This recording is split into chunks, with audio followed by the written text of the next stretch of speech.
Time is 7:14 p.m. I'd like to call to order this regular meeting of the Mayor and Town Council for May 28th. Please stand for the Pledge of Allegiance. Pledge allegiance To the flag of the United States of America and to the republic for which it stands, one nation, under God, indivisible, with liberty and justice for all. We have a roll call, please. Councilor Pedrito? Here. Councilor Gonzalez? Here. Councilor Menke? Here. Councilor Nagel? Here. Councilor Page? Here. Councilor Thor? Here. Deputy Mayor Rada? Here. Councilor Tiniankos? Here. Mayor Tristan? Here. All right, so this time I would entertain a motion that we go into recess for this regular meeting and go back to our public hearing. So moved. Second. All right, motion by Councilor Page, seconded by Councilor Plord. Any discussion? Seeing none, all those in favor? Aye. All right, regular council meeting is in recess.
It's recording?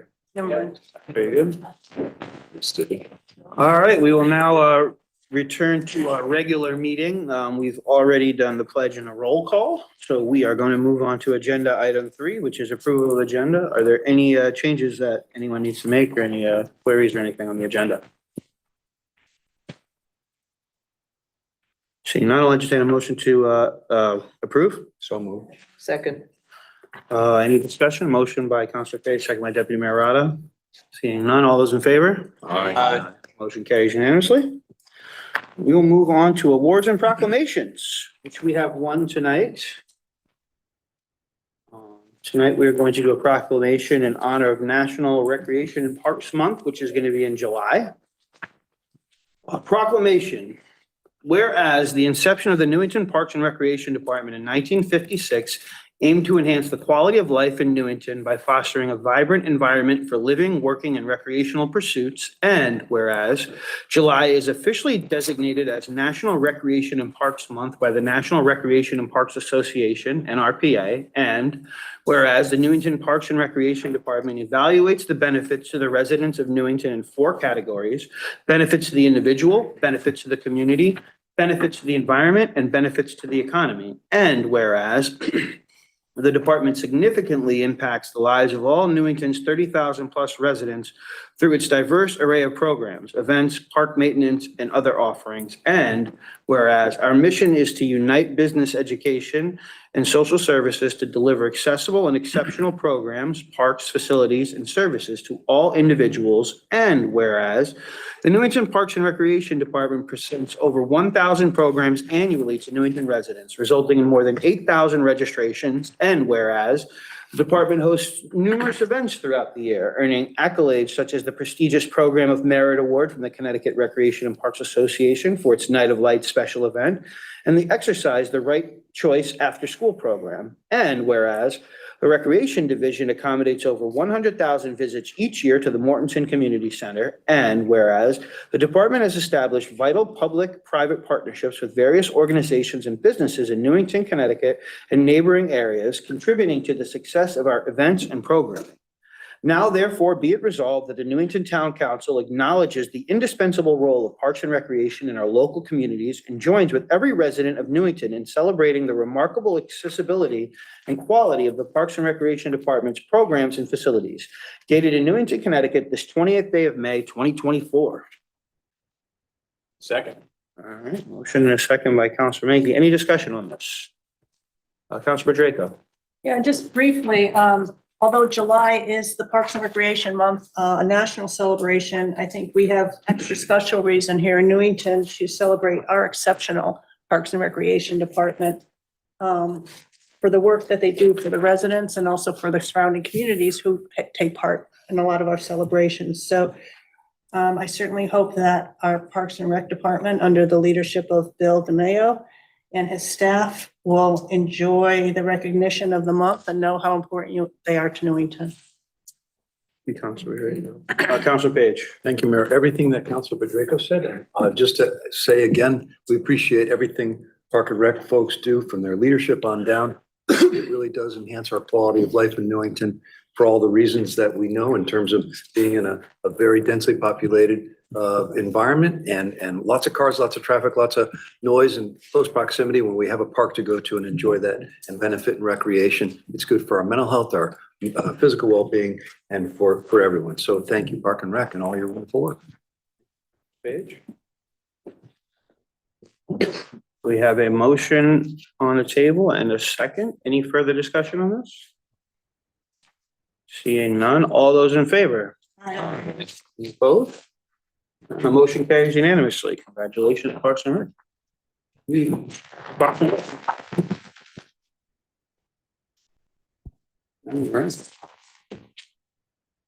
All right. Moving right along, we're up to public participation in general. If you are in the room and like to participate in public participation, please feel free to come to the microphone and state your name and address for the record. If you are on Zoom and would like to participate, please use the raise hand function in Zoom and I'll get over to you.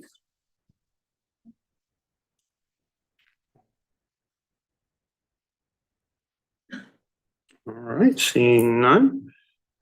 We will move on to remarks by counselors on public participation. And no email correspondence. Any real correspondence related to? No. Any comments by counselors? Seeing none, we will move on to consideration of old business. Agenda item 7A, auditor appointment.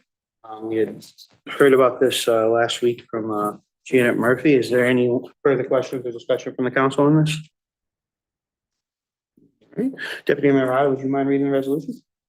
I'd be happy to. Thank you.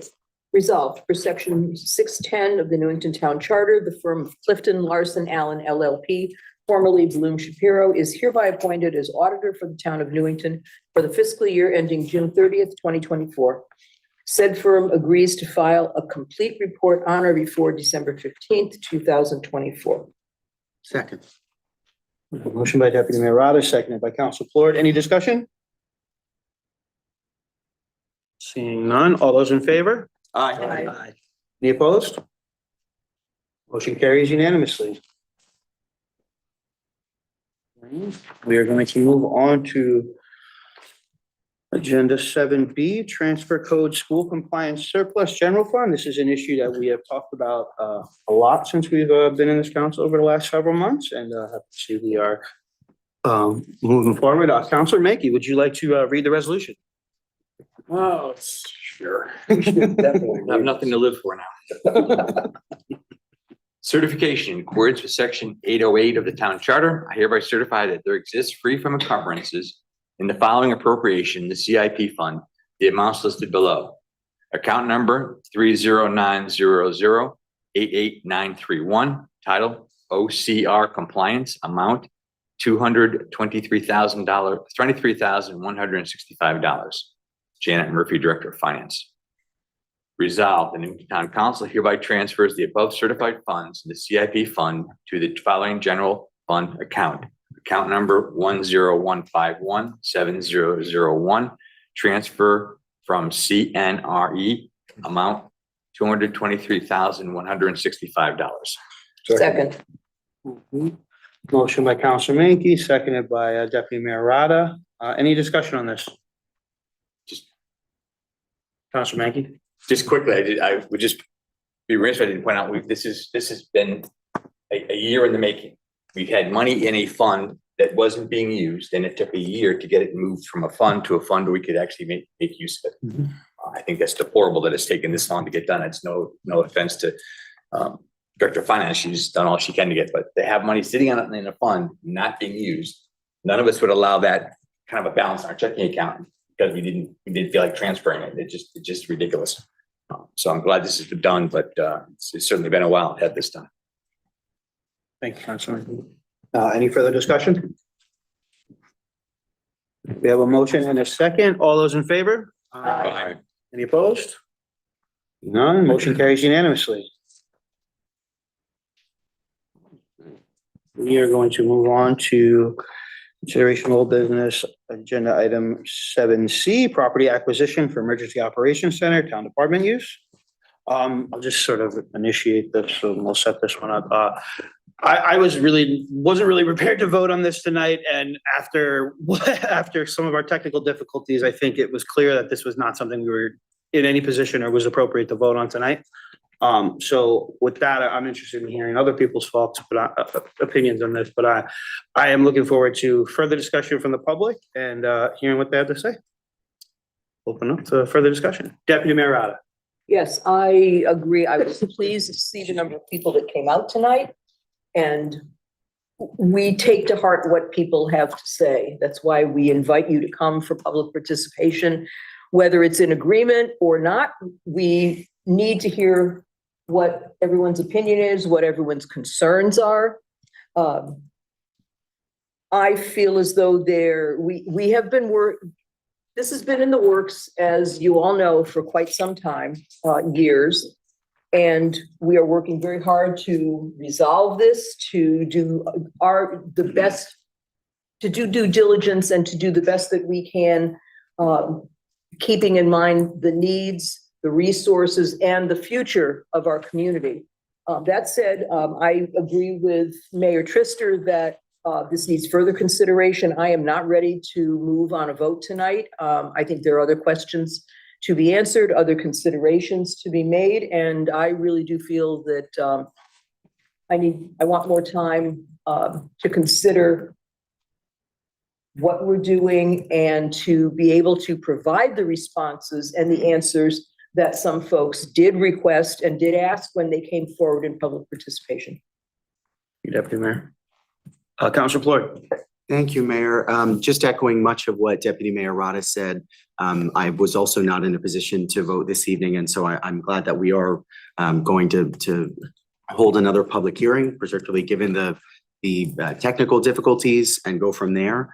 I think I'm grateful, as Deputy Mayor Rada said, that there were so many members of the public that came out. I think they raised a lot of important questions and concerns that we can certainly answer to together with staff to give the public a full account of the process here and all the minutia involved. I think in particular, I just wanted to respond to a couple of the finer points.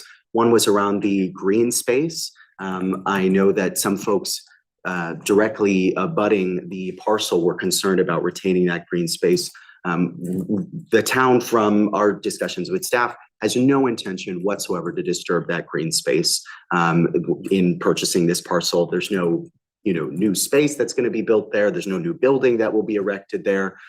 So I just want to say that. And for my part, I think it would be inappropriate to place anything in that green space. And that's why that is not a part of the discussion, firmly not a part of the discussion. The other thing as well was around human services and the costs associated with shifting human services into that space. At the last meeting, this was discussed as well. I felt strongly, as others did, that we needed those costs accounted for. We received the moving costs. That is a part of this, but we did not receive all of it. And I think we need to have all of it. I wasn't familiar at the time that human services would require sectioned off spaces, offices, and things like that. I'm sure that will require some additional funds of some kind. And I think it's important that we know what that cost is, so that we can fully account for it to the taxpayer. There were other questions and concerns that folks raised as well that I think were legitimate. So it's all to say that this has been a part of the process. It was a shaky part of the process this evening because of things outside of our control, and technology is great when it works, but less great when it doesn't. But certainly this has been a part of the process, and we take those comments to heart on the council, and encourage folks to continue reaching out, whether it's online or elsewhere, to talk to us about this project, and kind of ignore the speculation online. We can have full conversations about this here. Thank you. Thank you, Councilor Floyd. Councilor Menke. Yeah, I just had a couple of comments that are jotted down as people spoke, and maybe you guys could take these to heart when we represent on the 11th. I think, as Councilor Floyd said, I think the total cost of what it would cost to renovate for human services is part of this project. Whether if we're going to move someone in there, that's part of the project. To be transparent, we need to state that, and we need to have those costs. I would like to see a spreadsheet of the total cost, the purchase price, the renovations, and one spreadsheet all in. I appreciate it was in the narrative, but I had to kind of hunt for it in the narrative to find it. And I think if one page would be easy for the public to look at it and get a firm grasp on it. I also think we asked, or at least I asked, for a legal opinion last meeting, and I saw one that come across the email, but I think that legal opinion should be published so that the public can see what the legal opinion is. There is, but I think it should be published with what the people see, that when they come for the discussion. There are two legal opinions. Okay. There's a formal legal opinion on letterhead that was published to the public. Right. Okay, but then we have a new attorney now, so I would think the new attorney opinion would be good, just because I think I lived through a council where there was a question whether we could add on to the building without going to referendum for the difference, and I think legal opinions are important. That's why we asked for them. And we may have to hang our hat on those legal opinions sometimes. So I would think the public should have everything that we have at the same time. I think that's important. I think the issues of the green space, I think just to clarify, I don't think at this time we have any plans to use that green space at all. And I think that should be, we can clearly state that at the discussion. And I think some people are confused, I think, for the construction. It's all internally. We aren't We aren't taking the building down and building a 4-story building in the same spot. We're leaving if you looked at the building today and you looked at it a year from now, it's gonna look exactly the same way, except it's gonna say the town of Newington on top instead of OFI. It may have different lights or different shrubs, but the basic building is gonna stay the same. We don't plan on parking emergency vehicles there. We don't plan on parking generators. We don't plan on parking all kinds of stuff. It'll look, if you drove by, it'll look exactly the same, except people that work at Human Services parking there. That'll be the only difference. And I think the people should know that the EOC would only be operated when it needs to be operated as the EOC. We're not gonna have a staff of 25 people sitting in the room hoping an emergency shows up so they can go into action. It'll only be activated when there is an emergency. And so that'll be, the traffic will be probably no much greater than there is now for OFI. And I think that's probably some of the misconceptions. I think people think we're going to tear this building down and rebuild it, or make a wing coming out here, or do something over here. And it's really not. We're just taking the building over to build something internally.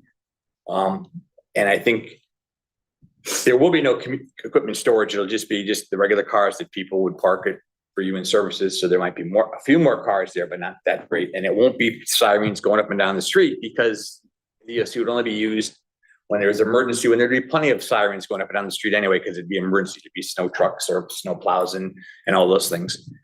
I think those are important for people to know. Thank you, Councilor. Councilor Gonzalez? I agree with everything that everyone said. That's what I wanted to let you know. There's not going to be a demolition of the building. I think those are important facts, but I really wanted to just thank everybody who came out and voiced their opinion. We do want to hear what your opinion is. We do want to hear what you have to say. You can always reach out to us via email, come to the meetings. Your voices are heard. And I am absolutely not ready, obviously, to make a vote, as the rest of us have said. So thank you for coming out. Thank you, Councilor Gonzalez. Councilor Page? Thank you, Mayor. I appreciate the mayor pointing out that we will have another public hearing. And I would apologize to everyone in the community who had frustrations with logging in earlier. As you saw tonight, Scott's doing the best he can to help us transition from one meeting to the next, and it's tricky sometimes. And so you deserve to have fair notice. You deserve to be able to log in appropriately when you're told you can, and so that you can voice your opinion, yay or nay. And so we will address that. As far as anyone feeling like information wasn't shared with them appropriately, I was told when I first took this job a couple of years ago, my first term, that when we have an executive session, there's proprietary information, sometimes quite sensitive information, whether it's personnel issues or in this case, a real estate transaction or a potential real estate transaction. And those contractual and financial data are private and sensitive, and regarding the negotiations, if that information were shared, it would be inappropriate to seller and buyer and to all parties involved, and potentially cause all kinds of problems. So in my participation in this, I never once felt the town staff or anyone, previous mayor or previous town managers of any stripe, or minority or majority party, were trying to hold anything from people for any nefarious reason. It was really to respect the negotiation process. And as soon as we could, coming forward, as we have in the last few weeks, with this information, and we will continue now that this is public and we're in a situation where we can share it, we will continue to discuss it.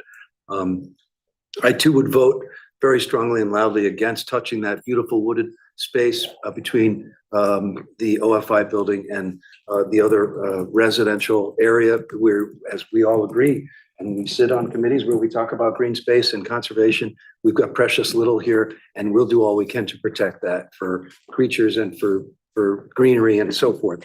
And then my last point would be, and maybe you all address this when we do have an ongoing robust discussion of the entire cost, is what potential revenue might be generated from in the event OFI moves within town to another location. You may have covered that, but I know it's a lot of moving parts. I may have missed it. So maybe not tonight, but at some point we could speculate on that as another offset to the expenditures of the whole project. So that's all I got. Thank you. Councilor Page. Councilor Nagel? I concur with other people who've talked previously, and I think all of us came to a realization because of technical things and questions that were brought up by the public, that indeed it became less and less apparent to me that a decision could be made one way or another tonight in terms of what to do with this. I'm happy to hear that there's going to be another public hearing. I don't know if anywhere along the line or it's too quick as to when that will be held. Okay, I just put it out. I think the more different ways and clearer it is, not only for those on the council who want to be there, but for the public, that there is going to be another one so that we can consider even more questions that have come up that we haven't considered. Quite often and sometimes the staff think that the public knows things and they don't, or they haven't caught on.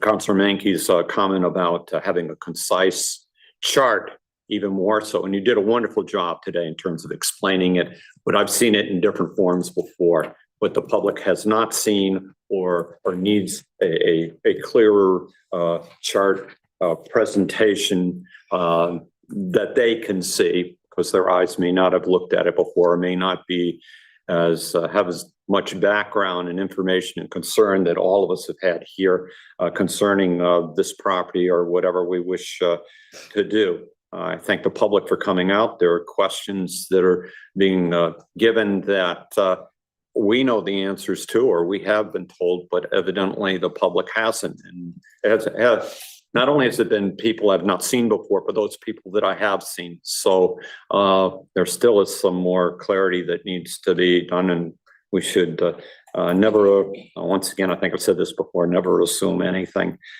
in terms of making a decision. It's that I'd like to know at some time in the near future what that does to the timeline in terms of this decision that we have to make right now. I don't expect an answer tonight.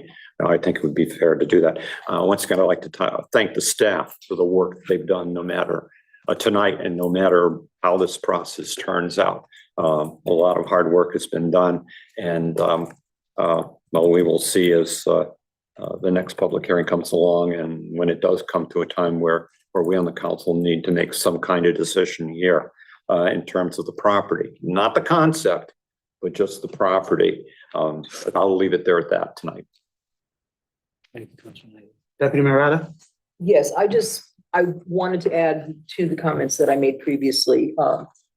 Realized that I was very remiss in not acknowledging the weeks, months, years, probably, of hard work from Lauren, from DJ, from Joe, pulling all this together, coming back to us during executive sessions, trying your very best to answer our questions and our requests. So that, excuse me, does not go unnoticed. And before Scott leaves for a moment, I just wanted to thank you. This was not fun. When we got here tonight, we were told that there was actually somebody in the ceiling working on IT. So we all appreciate everything that you do at every meeting, and especially tonight. Thank you. Thank you so much. Councilor Rodrigo? Yeah, just a few comments. First of all, regarding the green space, I mean, I am glad that everybody here heard today not to touch it, because, I mean, there were a few comments about people that, well, maybe we should make a park there. Maybe we should I mean, there were. So I'm glad everybody heard that the importance of just leaving trees as trees, and we don't need to do anything with that space. Secondly, I think we've all been involved, or some of us more longer than others, in this discussion, and I think we tend to forget, and as Councilor Page said, we've kept this information to ourselves because it was executive privilege, executive sessions. And I think after a while, you tend to think that, well, everybody knows it, but they don't. And we were very good at keeping the information within the body. But the questions that we asked over months and months, and took us a while to understand, were the very same questions that the public now is asking. So I do feel, in retrospect now, I realize that I don't think enough information was put out to the public, or in a way that maybe it was easily accessible. And the things that we've been privy to are now just coming out to the public, and they certainly need answers. And even though we feel that we've answered them, we've answered them among ourselves or to the staff, but not to the public. So this also kind of gives more credence to the fact that we need a better way of communicating, particularly a new website. That's another issue. And also perhaps regarding the timeline, maybe, I don't know, maybe the appropriation issue or push might not be as pressing as the need for satisfying the public in terms of the information they need to make sure that we're making the right decision. So. Hey, Councilor Draco. Jamie, you have a comment? This is just a point of order. If you wish to set another public hearing date, you would take action to do so tonight. You could do so under old business. You don't have to waive the rules because it's already under here for discussion. But in order to give time for public notification. So it's a 5-day notification in the newspaper. So if the earliest we could get this in the newspaper would be Thursday the 30th, which means the earliest that you could hold another public hearing would be next Wednesday, June 5th. However, if we were to cut off the public notification, we only notify in the Harper Current Tuesday through Thursday. So if we were to wait on actually putting it in the newspaper, that would happen further. My recommendation would be that if you're going to hold another public hearing, we figure it out tonight, and we publish it in the Harper Current this Thursday, even if it's more than 5. Councilor Mackey. I would move, we schedule the next public hearing for June 11th, which I believe is the next council meeting at the same time. I wrote 6 down, o'clock. if you could read my handwriting, I wrote down the language to actually schedule a public hearing Send it from over. the last ordinance, from the last resolution. Figured it was easier than trying I will to amend my motion to read it as follows. just fill in the dates. I didn't do the dates. So there's- Well, I can make a motion, right? We have more public, We can still talk, but I think the motion is important to get. Yeah, that's fair enough. Public hearing, so we all have it. Yeah. Unless you want, I can delay it, or you just. No, go right ahead. Decide to read it, that's fine. No, you go ahead. That's just the language from the last resolution. You would just fill in the date and time. Proceed or not? Yeah, I think we should, yeah. Resolved, the Newington Town Council schedules a public hearing on June 11th, I would say at 6 o'clock, so we don't have any confusion. It's exactly 6, not 6:15. 6 o'clock to consider the proposed special appropriation ordinance for the purchase of the property located at 28 Garfield Street. second. Thank you, Jim. I have a motion on the table on a second. Any discussion on this? Yeah. Councilor Draco? Can we just also, as part of that, and I don't think it's part of the board of the public hearing thing, but so we don't have to go into recess again or whatever on Yeah. the time of the 7 o'clock, and you just say, or when the Immediate public following. hearing, immediate If following you the do public that, hearing. we will make your regular meetings as well, but just so you're aware, if you do that, it will technically make your next regular meeting a special meeting. So you will not be able to change the agenda once you're in that meeting, which is fine. But just so everyone's aware of the facts, if we were to do that, because it's been called already at the 7 p.m. start, if you were to change the start time to or upon the adjournment of the public hearing, it now changes your meeting schedule that you file on January 30th and makes it a special meeting. So this is, I know that the council had this practice for many, many years, going all the way back to when I started with the town, that when you had a public hearing, the regular meeting would start immediately after, or at 7 or whatever Yeah. time, if the public hearing ended prior to the regular meeting time. But apparently that has not been in accordance with how you're supposed to do it all these years. So this is kind of a remedy for that. Technically, and there may be no negative unintended consequences of doing that special meeting, but if we were prepared technically, because it really is a technical issue, do we feel confident we could do it in a more facile manner? Yes. Could we this just- Had tonight, Scott and I were not aware of because we didn't set up any of the Zooms, but now that we are aware of it, we will ensure it's So, not. To Councilor Pedrico's point, if we could do it in a more smooth way and efficient way. Yeah. then If that we're might be starting okay. Well, to that end, I don't want to micromanage, but could we just use one link for both the hearing and the meeting so that folks tuning in can see us convene the meeting and then put it in recess and return to the hearing? For the recording, because it would then also be one recording. Okay. So if someone were to go back and if they were to go back and watch the video, it would be one video for both meetings. which technically is, it just makes a FOIA on that a little more. You got your hand up. Did Councilor yeah. Stewart have anything I mean, else? this isn't about, This was that to was, discuss it's about before afterward. Oh, okay, the, okay. yeah. Sorry, very good, very good. So are we good with that? All right, so we have a motion, who seconded? I did. All right, motion by Counselor Mankey, seconded by Deputy Mayor Rada. Any further discussion on setting the public hearing for June 11th? Just one other point of order, just a That's what I question, did. actually, just to confirm, regardless of the vote on the 11th, that would not affect anything going forward if we have that public hearing on the 11th and then have a vote on the 11th. If you were to vote on the 11th and the affirmative, it would still allow the special appropriation to be effective to the end of this fiscal year. Okay. All right. Thank you, Mayor. Thank you. All right, any further discussion? Seeing none, all those in favor? Any opposed? Motion carries unanimously. Public hearing set for June 11th, 6 p.m. All right, now Councilor Floyd. Thank you. Thanks. I was also remiss in not thanking Lauren, DJ, Joe, and the countless other staff who have stewarded this for a very long time. I said this to Lauren before the meeting. If we had one more hiccup in this process, this thing would have gone in the trash bin of history. I mean, this process, the time that it has taken has been torturous, and that it has been stewarded with success to this point alone is a miracle. And so I want to thank you all for your diligence and for staying on top of it, despite all the challenges that have come your way. I guess I'll just add to my other comments is that, you know, some folks brought up this discussion around town hall and the space, you know, restrictions. And, you know, I don't think it is a big secret. It is a fact of life. This building, when it was first constructed, was too small, period. That is the reality of life that we are in. It was a terrible mistake, horrific mistake, and a waste of taxpayer dollars. But that is where we are. And where we are is that we need to move forward from that reality.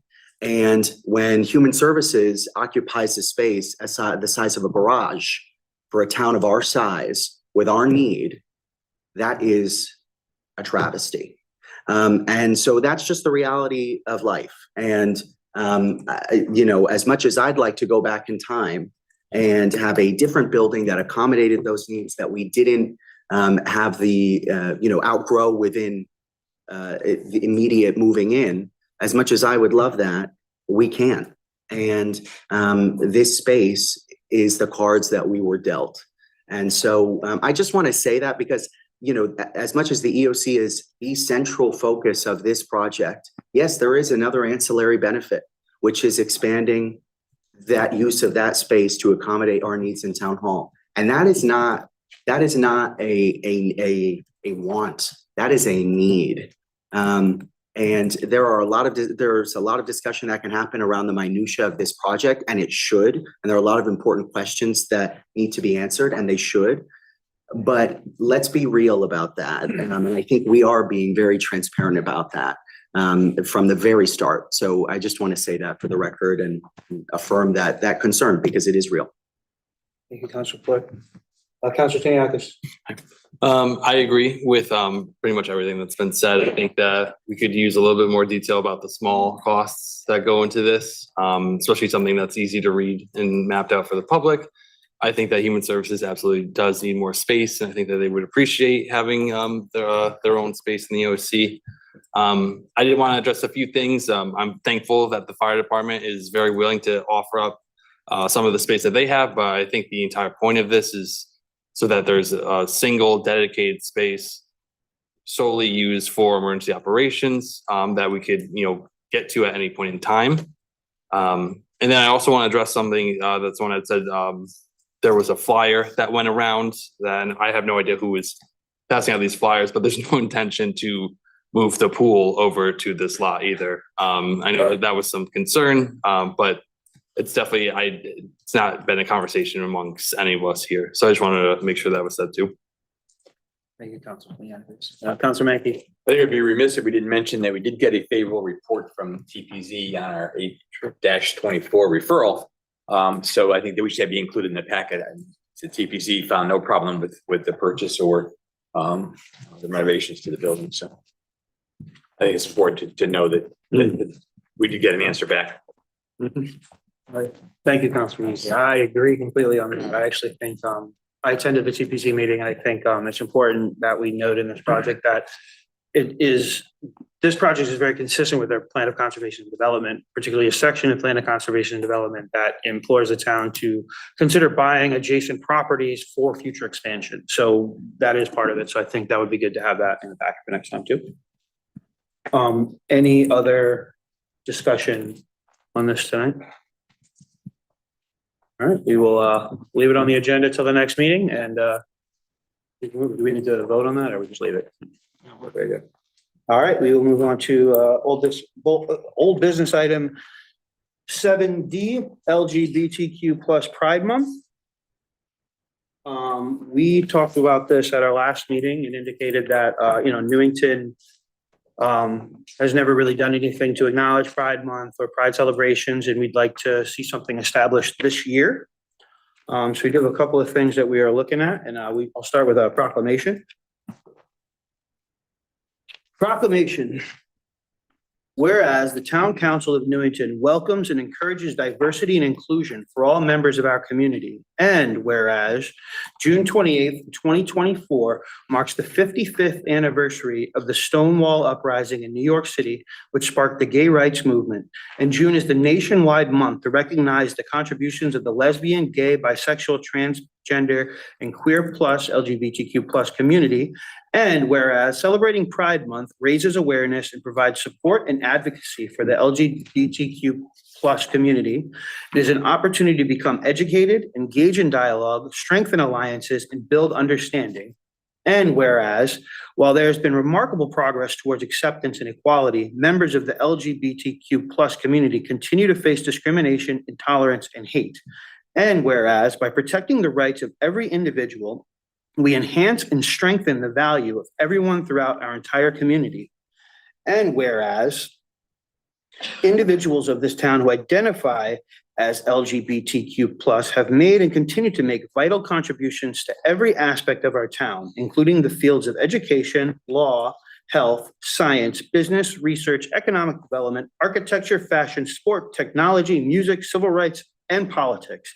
And whereas we affirm our support for LGBTQ plus residents in our community and stand with them to protect their civil rights and their ability to live openly, equally, and without fear. Now, therefore, be it resolved by the Newington Town Council on this 28th day of May, 2024, that the council recognizes the month of June, 2024 as lesbian, gay, bisexual, transgender, and queer plus LGBTQ plus Pride Month. And we urge all residents to build a culture of inclusiveness and acceptance during this month and every month. Be it further resolved that to mark this recognition, the Pride flag, which is widely recognized as a symbol of celebration, inclusion, and support for social movements that advocate for LGBTQ plus people in society, will be flown outside the Newington Town Hall throughout the month of June, 2024. Dated in Newington, Connecticut, this 28th day of May, 2024. John Trister, Mayor. Second. Motion by myself, seconded by Councilor Plord. Any discussion on this? Councilor Tiniakis. I just want to say I'm super happy to see this. As someone who's in a relationship with someone in the LGBTQ plus community, I think that it's awesome that we're recognizing them. We're sending a message that, you're welcomed here in town, that, you're supported, and I just couldn't be happier about it. Councilor Tiniakis. Councilor Menke. Just, I guess I'm confused. In my packet I received on Friday, this proclamation wasn't in there. Was there a change to the packet? The Friday packet does not have this here. Where do I get that? There was no change. I was excluded, but here's my Friday packet. Mine was I have it in on my mine. I didn't get packet. a paper one. Well, I get one delivered by the police officer out of Newington, and it's not in here. So. I don't know. It's in my packet. We should have included everybody's. So apparently this side of the table didn't get. the Has proclamation, nothing which I to do with assume is that. I didn't get a paper. Oversight.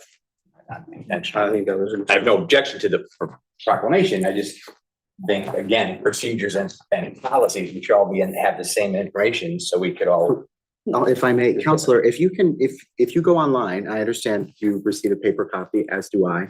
When we get the notice to our personal emails or whatever email you've put down for the release of the agenda online, I checked it on Friday or Thursday, whenever we received the email, immediately after we received it. And it included this proclamation in the packet. I don't have it either. Just, Yeah, but You again, don't have I it either. understand what you're saying, Counselor, but if I get this copy delivered to me by the police department on Friday, I assume this is my working copy and I start working on it over the weekend. I understand. Sounds like a clerical error. Did I have to then look at it every time and print?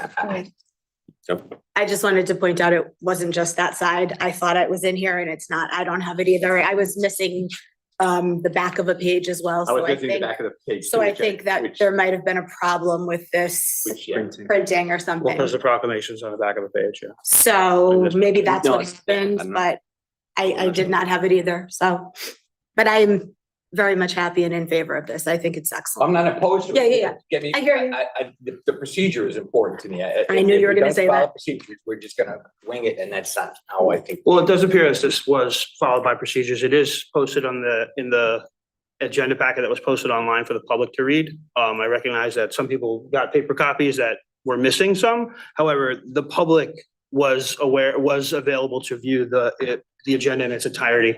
So I think this seems just like a clerical error in how the packets were produced, not an oversight or any kind of procedural miss, because it's in the posted agenda online.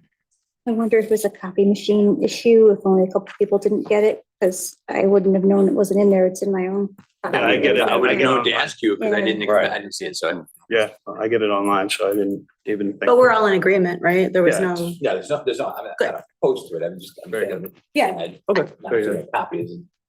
Well, I'm There's sorry nothing that we it didn't work. And I appreciate I That can should go get the online and look it up, but that's why I have it delivered. I understand. So, Sure, no, I understand that Because I'm completely. not No, I making understand computer that. literate as the rest of you, so. No, I understand that, but I think it's important that, for the public, they got the full package. I assume they did, yeah. Yeah, I mean, if they went online, they didn't get a paper copy, so. All right, very good. Council Floyd. Thank you, Mayor. I'll just say, with regards to the proclamation, that I think it's wonderful that we're doing this. As someone who is a member of the community myself, growing up here in town wasn't always the easiest thing. And I've been very open about that.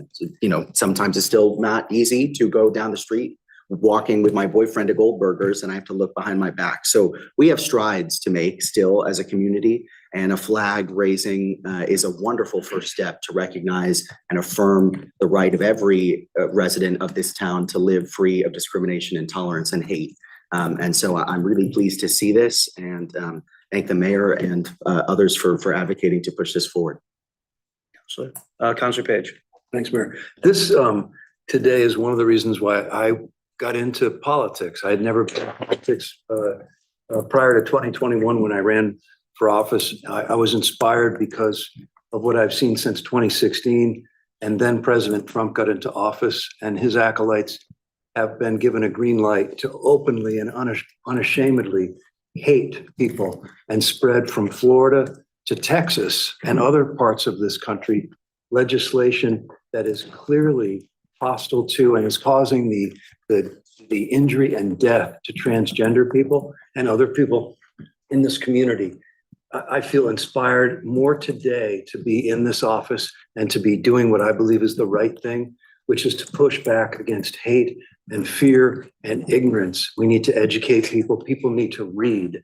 You need to read Judith Butler. You need to read other good books that teach people about gender and it's to some extent irrelevance to who a human being is. It's a social construct. And yet we weaponize it against people so that they suffer. Their quality of life suffers. Their opportunities to strive and be free in the United States suffers.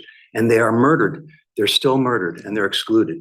And it's happening now. It's happening throughout this country. And I'm so proud of this. Thank you. Thank you, Councilor Page. Deputy Mayor Rada. I am so pleased that we have this proclamation, that we have a flag that will be raised. This was requested at least a year ago, and it was refused and denied. I'm speaking for close family, friends, relatives that I have seen over the years be harmed beyond question because of the choices that they have and had made. So I am absolutely in favor of this. I'm so glad that we are a council who can take a look at who we are and what our community is and the diversity and celebrate that diversity in all its forms. So I am absolutely in favor of this and want to thank all the counselors around the table. You Deputy Mayor. Councilor Pacheco. I'd like to say that, I think part of the job of town councilor is the town council is about collaboration, service, and cooperation, and creating an environment, I think, where every resident, regardless of who they are, what they do, what they want to be, where they want to go, how they want to live, feels safe, and is able to express whoever they are, wherever they are, and feel supported. So if this goes a step towards making the community in question feel that way, then I'm in favor of it. Councilor Pacheco. Councilor Gonzalez. I just want to say how extremely proud I am to be sitting up here with everyone, and we are all in agreement and supporting of this. I think that makes a really bold statement, and I'm proud of it. Everybody is different, and you never know what's going on, in somebody's life. And I just think that kindness matters, and this is great. I'm very, very proud to be up here doing this. And I hope that this is just the beginning. I hope that we continue to move forward in a positive manner. Thank you, Councilor Gonzalez. Councilor Nagel. My computer just went Oh, no. crazy a minute or two ago, so I just wanted to let you know that why I'm going. Yeah, yeah. No, I saw your hand was up. Yeah, I fully support this proclamation. I would say a comment here under the different fields. You could also include theater. You could include a great many other things. I personally helped, experienced, and dealt with, for lack of a better word, throughout my teaching career of over 35 years, helping to support students in terms of going through those difficult years and trying to find out who they are. Also, I've had friends who meet several different the classifications, I hate to use that word, but are listed here, and know what they have experienced and have encouraged them.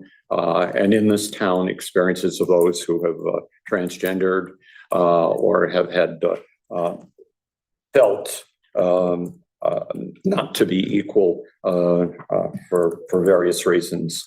So I fully support this. And one question that came up at the agenda meeting, because I attended it this month, Councilor Menke had another event he had to go to, had to do, and I know someone's going to ask this, and we've already had the answer to it as to how and where the flag is going to be raised during the month. I have no objection to it. I just think the public should be clear, because I know there are those that have a concern about the American flag as opposed to other flags being flown. Good, if you could answer that, or at a later time. Yeah, no, I think it's fair to state at this point in time, we plan to put the flag below the American flag, as has been tradition in other communities, but to acknowledge, that and complete agreement as we spoke. Yeah, I do think that needs to be said. 100 agree. To clear up any other conversations that may be inappropriate, for lack of a better word. I got you. Absolutely. Councilor Menke. Thank you. I will now try to resolve this. Again, I think the proclamation is great. I just have a question. I was looking at this proclamation and the next proclamation, the next resolution. And I noticed that on the proclamation, you're missing the IA plus. Is that an oversight? Is an oversight on the other one. I'm not sure which one's an oversight on. But they're two different. I see what you're saying. I don't know. And I'm amazed I found something with Councilor Rod I didn't find. I know, right? I'll give you this one. I'm proud of it that I found. So I don't know if one should be, we should correct, these Certainly both be amended to consistent. include IA. Yeah, I think it should be amended We to can include IA, include or should we remove IA? No, I think, well, I think so. Should be one way or the other, I guess. Yeah. That's fair. We can amend the I don't care which way, proclamation to include IA Go back on or. after every LGBTQ? Yeah. Okay. And then if I may, so it then should be And then lesbian, it's gay, on bisexual, SNBC.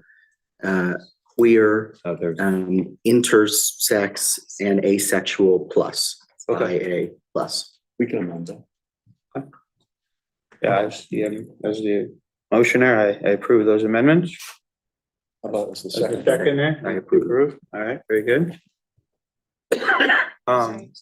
Yes. I lost this whole discussion. Okay, we are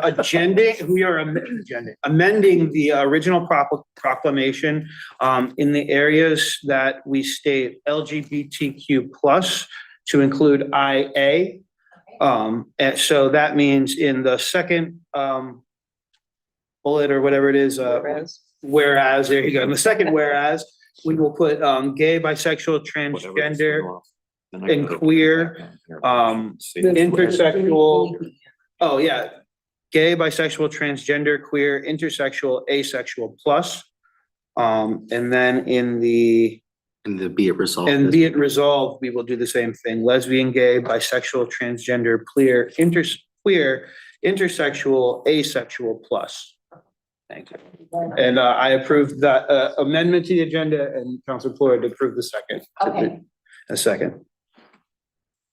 All right. Good catch. Any further discussion on this? All right, well, we have a motion and a second. All those in favor? Aye. Any opposed? Motion carries unanimously. Very good. Okay. All right, so we do have another item. As stated, we are establishing this pride ceremony and, pride sort of event for the town of Newington. And I think, it's something we'd like to see built on moving forward.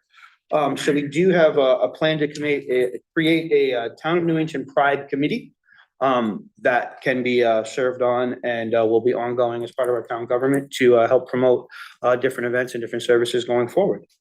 Council Floyd, would you read the resolution? Yeah. Resolved, whereas the town of Newington is committed to fostering and supporting of the inclusivity of LGBTQIA plus residents, employees, and guests in town. And whereas in order to plan, organize, and execute the pride flag raising and subsequent celebratory and affirming events, the town council shall establish a pride committee in the town of Newington. And whereas the town council shall solicit applications for appointments to the pride committee from the citizens of Newington. Applications may be in the form of a letter of interest or resume. Applications are to be sent to the town manager's office no later than August 1st, and we can discuss it afterwards. Members will be selected by the mayor, majority, and minority leader. Members will be selected regardless of political party. The term of office is from date of appointment and for a period of 2 years following. And whereas the Pride Committee shall consist of no more than 21 members, the chairperson, vice chairperson, secretary, and treasurer shall be elected by the committee as a whole. These officers, along with 3 other at-large members elected from the body, shall serve as the executive committee. And whereas this Pride Committee shall be subject to the rules, policies, and procedures for all town boards and commissions and the requirements of the Freedom of Information Act in regards to the posting and filing of all agendas and minutes for such committee or subcommittees so created. And whereas the Pride Committee shall report to the town council on a regular basis. And whereas the Pride Committee shall have the authority to form any subcommittees as it may require. The Pride Committee may ask for additional volunteers to serve on these subcommittees other than the members of the Pride Committee from the public at large. And now therefore be it resolved that the Newington Town Council hereby creates the Town of Newington Pride Committee. Second. Motion by Councilor Floyd, seconded by Councilor Page. Any discussion? Councilor Manky. Just a quick comment and then another quick comment. I would just recommend, excuse me, we've already decided we're gonna raise the flag. We just would put, whereas in order to organize and execute celebratory and affirming events, you've already decided to raise the flag, and this will be done after August 1st. So I think the flag raising is important, but I don't know if we need to put it in the committee's plan, because that would look like that's all they're gonna do. So I would just take that part out and make it celebratory and affirming other, in order to plan, organize, and execute other celebratory and affirming events. I think it makes it clearer that it's not just a one thing, it's a continuous. And the other, we probably need to do this at another probably resolution at some point on this, but are we gonna give this committee the ability to raise funds?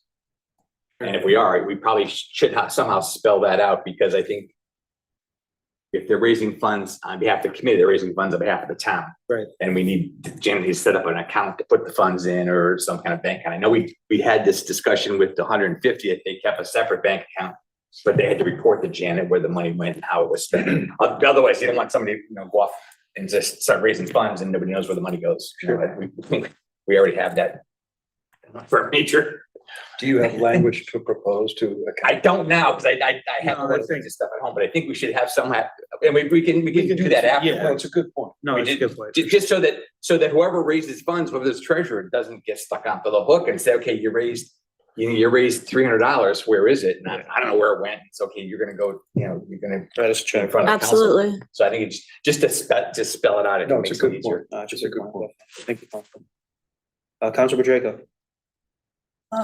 Yeah, I know I'm gonna take a lot of heat from this, but considering town resources in terms of time, staff, perhaps even finances will be expended. Quite frankly, I think this proposal is limiting and perhaps even kind of exclusionary. I just want to read some things for you. February is Black History Month. March is Women's History Month and National Developmental Disabilities Month. April is Paralyzed Veterans Month. April is Sexual Assault Awareness and Prevention Month.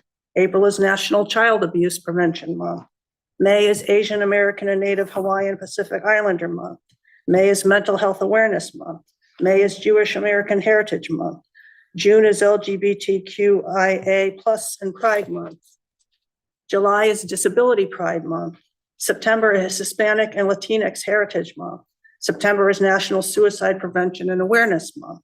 October is National Disability Employment Month. October is Native American Heritage Month.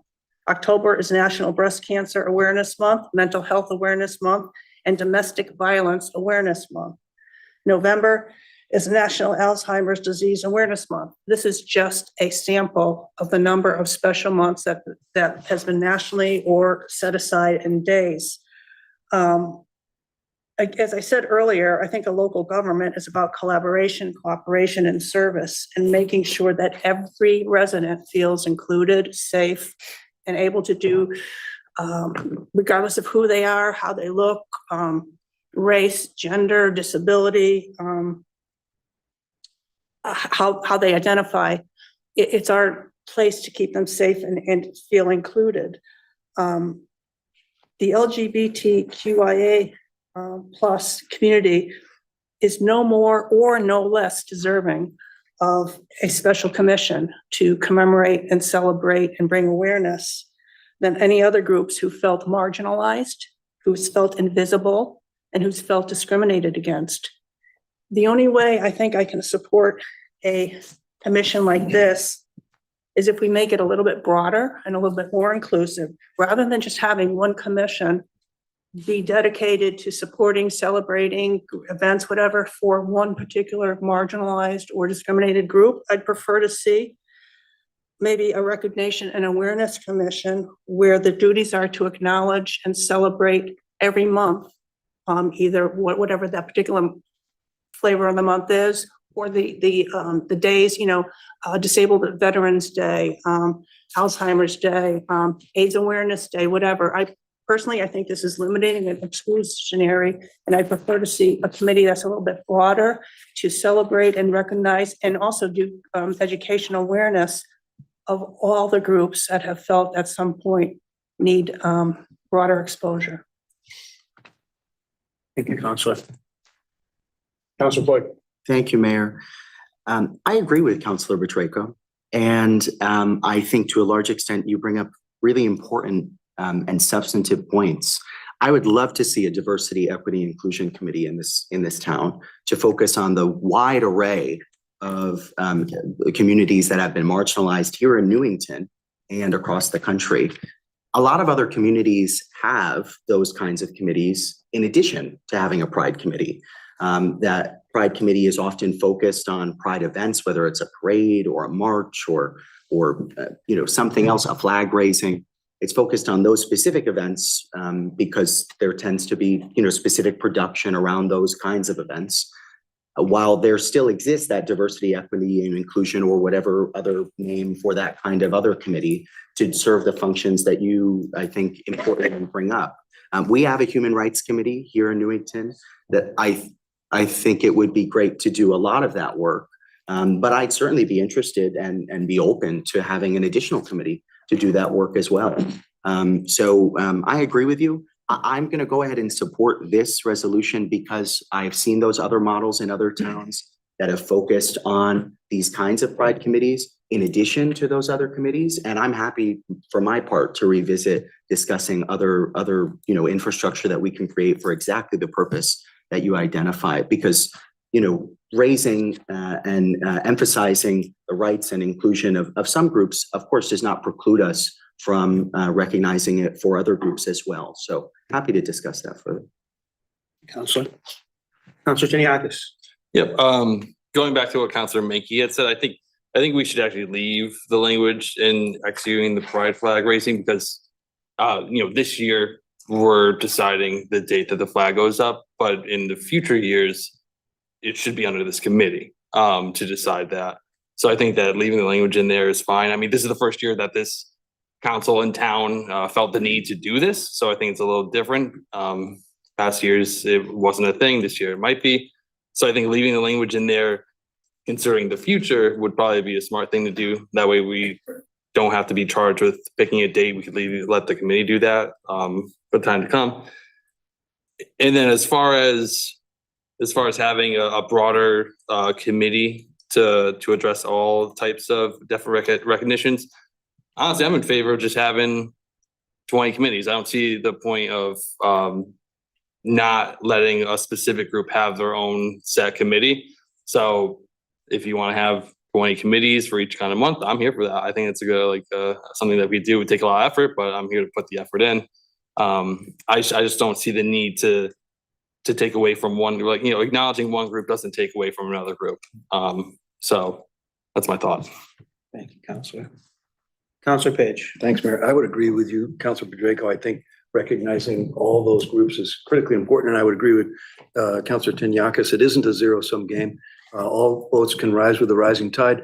I served on the Human Rights Commission for a period of time, and I was told by folks who I don't believe are there any longer that the previous administrations, plural, not anyone in particular, had told the Human Rights Commission to not make any trouble, to not stir things up, don't go looking for trouble. And so I think it's a new day in Newington, and I think we can charge them, and I would welcome collaboration from everyone, the Human Rights Commission, with looking for trouble, I mean that good trouble, as John Lewis once said, which is to look in all those areas that Councilor Petracco pointed out to see where there are opportunities to serve, opportunities to raise everyone up, and to do that more robustly and get the support from our council and from our residents. So thank you for bringing that up. Thanks.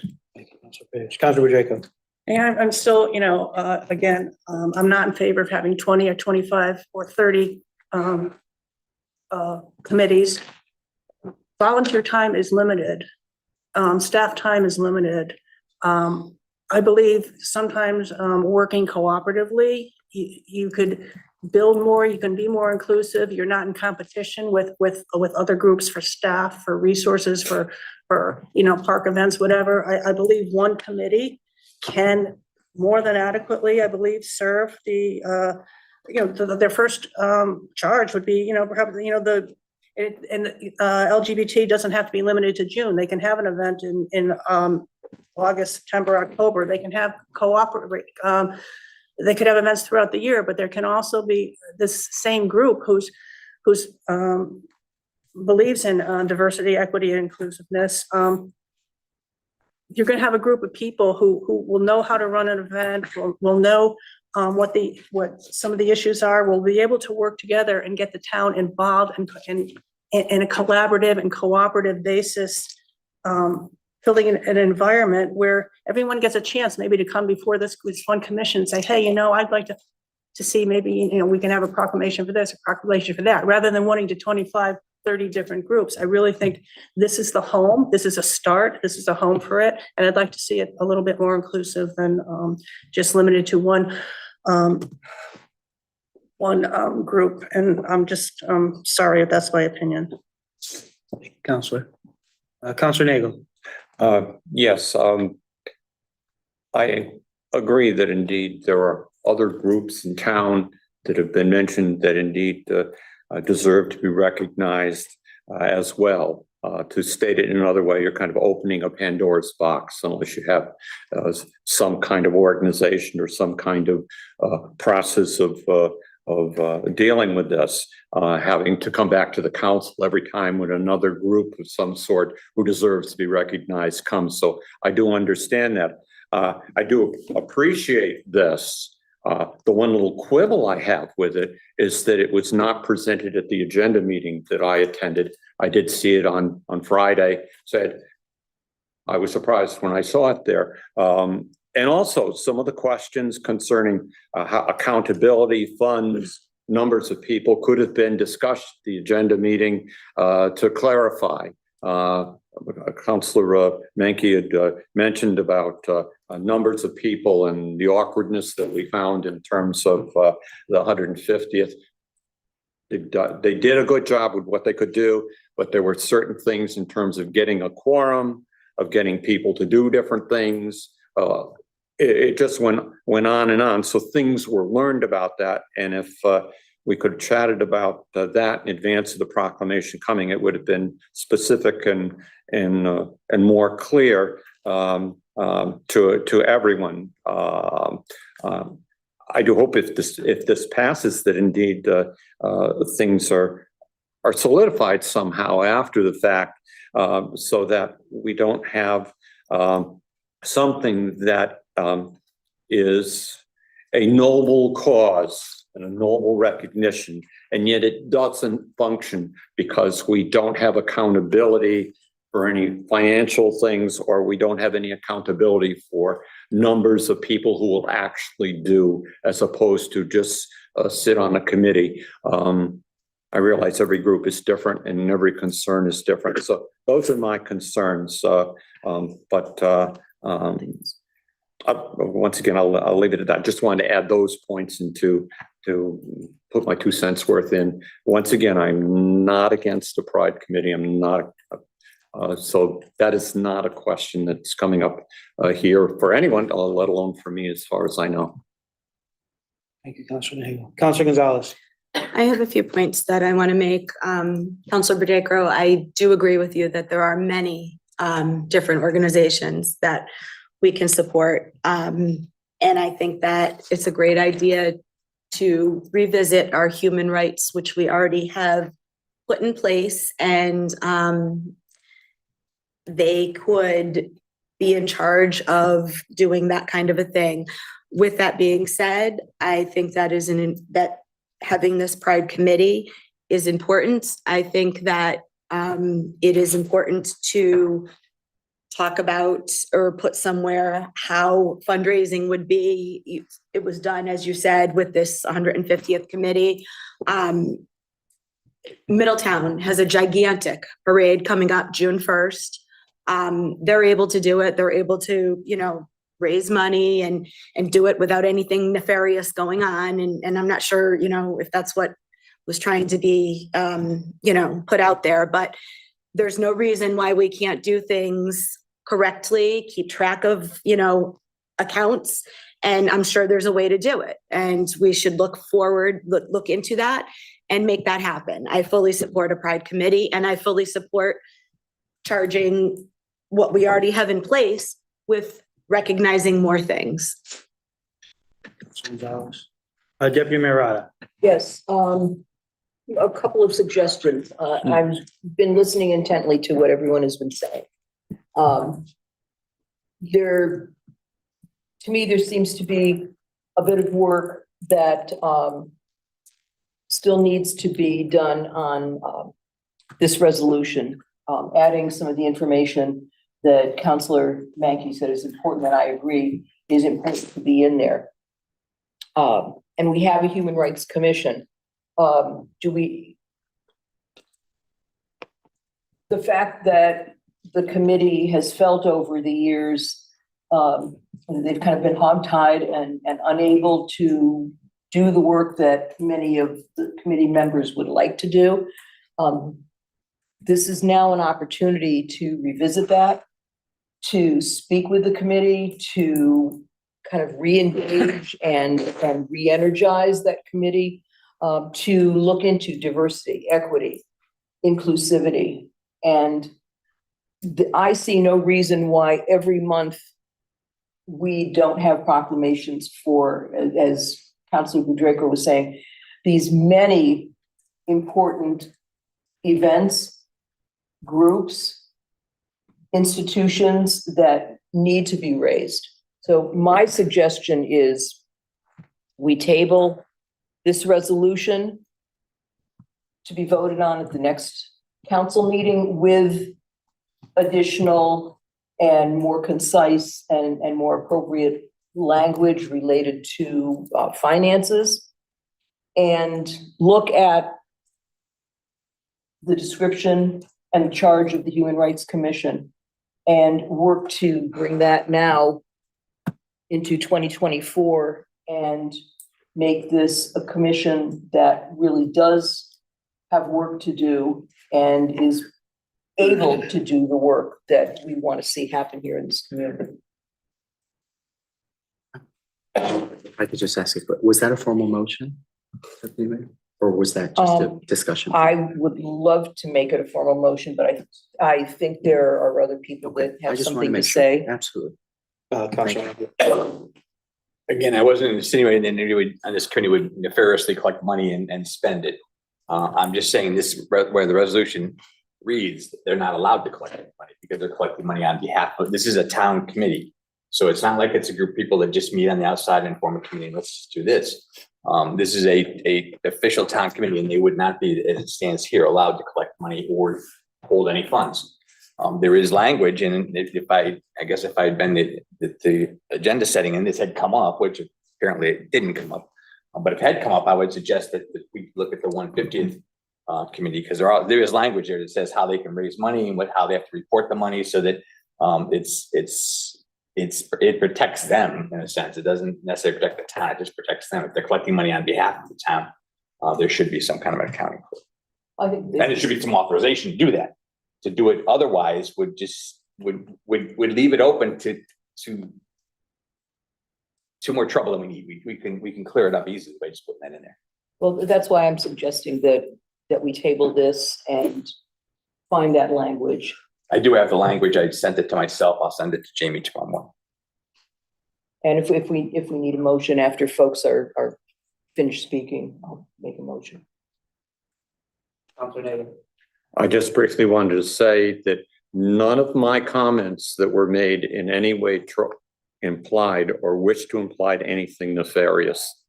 I have nothing against any comment that was made here, but I want to make it specifically clear that that is not what I was alluding to, be it this committee or the 150th.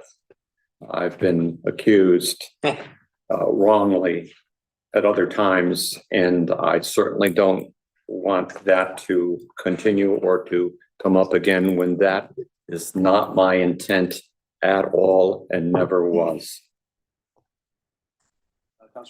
Thanks, Mayor. I would strongly disagree with tabling this tonight. As was mentioned earlier, when the good appropriate points about finances were brought up, we can clarify that in the future. I think the Human Rights Commission is a separate body. We can address that in the future in a separate resolution. I think in the spirit of what we've created tonight, I would like to go in favor of both of these, all vote in favor of both of these, and encourage us to do a more thoughtful, having a discussion of the good work that the Human Rights Commission can do, And also making sure we clarify the language of this, so it is appropriate, and I think you shared the way. Thanks. Just a point of order. You say both of them. We already approved Right. one of them, so it's only one So of these. just one moving forward. Thank you. Councilman Lau. I just wanted to say that when we had said that it hadn't brought up before, I know that I had brought up that in prior meetings that I thought a pride committee would be an appropriate thing to talk about in the future. And the other thing is, I just wanted the public to understand, we're not trying to do something, you know, to have money, to hold it, anything like that. We should be transparent. And I think you made a very good point about that. So I just wanted to clarify that. And I have no idea what you were referencing. Nothing at all about that, so. Council Floyd. Thank you, Mayor. Can we just receive some clarification? I know Councilor Nagel, you were in agenda setting. Apologies if this is out of order, but can we just clarify, was this presented in agenda setting? My memory was that, yeah. I don't remember going over specific And language. and it's, I don't mean to disparage at all. I just want to make certain. I just want to make certain because I I wasn't think there. that's very important. I was otherwise. Can I respond from my point of view? Certainly, certainly. I mean, we talked about, right, having the flag posted and how it was to be done and so on. Possibly a resolution recognizing pride, but nothing was mentioned about a pride committee at that meeting. It's just that statement. It has nothing to do with the topic, just that it wasn't there until I saw it. And I referenced to my fellow colleagues on our side of the aisle that it was there on Friday, so they would be aware of it, and they would be aware that I had informed them before, hadn't had any input in it. And it was that it wasn't there, but specifically the organization, things could have been cleared up probably at that agenda setting meeting, so there wouldn't be any pitfalls in terms of how things were organized or not organized. That's all. Understood. So then I, in that case, would be in favor of Deputy Mayor Rada's motion to table this. I think that is the most appropriate thing to do. And certainly investigate some of the other additional language, you know, in terms of the funding and so on. I think that's worthwhile as well. So I'll just say that. Thank you. Councilor Mackey. Yeah, I mean, I would agree that we should get it done right the first time. I agree with Council Page. I'm like to get things done once and be done with it, but I think it would better to include that language now than include it later. And in fact, we're looking at a committee that's not going to really take effect until August 15th, 20th, somewhere in there. Because if we get the responses back by the 1st, we have to have a meeting to look at them apparently. So we're gonna have to somehow have some kind of a conversation. So it's not like it has to be done tomorrow. The flag raising won't even be discussed by the committee because it won't even have met yet. It won't even be informed yet, or we won't even get the resumes by then. So I do have the information from the 150th. I'll send it to Jamie first thing, well, maybe not first thing in the morning, but by the second cup of coffee, I'll have it sent to you, and we can just include it in here, and I think that would make it clearer and much more seamless. I'm in agreement with that as well. I think, you know, my position on this from the start is, I think, like you said, Councilor Mackey, if we're gonna do it, we need to do it right. And I think, if there's clearly some outstanding questions about the language and some things you want to clear up, I think that I would be fine with holding off on voting on this tonight until we get that squared away, so we can do it right. Camera stuff. I didn't know it was camera. Yeah. I just think. Do you want to make a motion, Council? Do I need to make a motion or do we just table to the it? next? Just table. I would just Table. We table. I think we need to make a formal. Because we've motion to already table. made a motion in a second on. Yeah, so we need to motion to table. I think would Just move. be. So, or I could rescind my motion and whoever seconded. I think it's rescind easier, it. so just table it and be done. And Council Deputy Mayor Rada, if you'd like. All right, so what am I? Just move to table the. All right, I will make a motion to table the resolution designating a pride committee until the next council meeting, which would be June Yeah, 11th. yeah, you got that, yeah.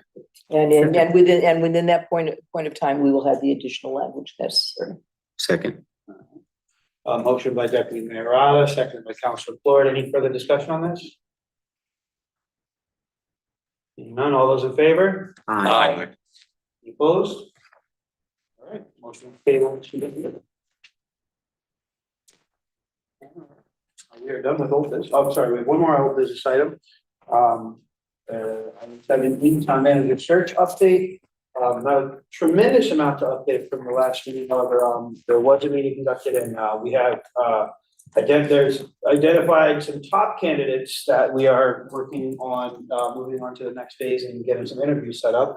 Anything on this that you guys want to update on? Nothing. We had a Zoom meeting that included, Randy Frank, who, has been reviewing, as, Mayor Trister said, the, resumes that have come in. And we are moving forward.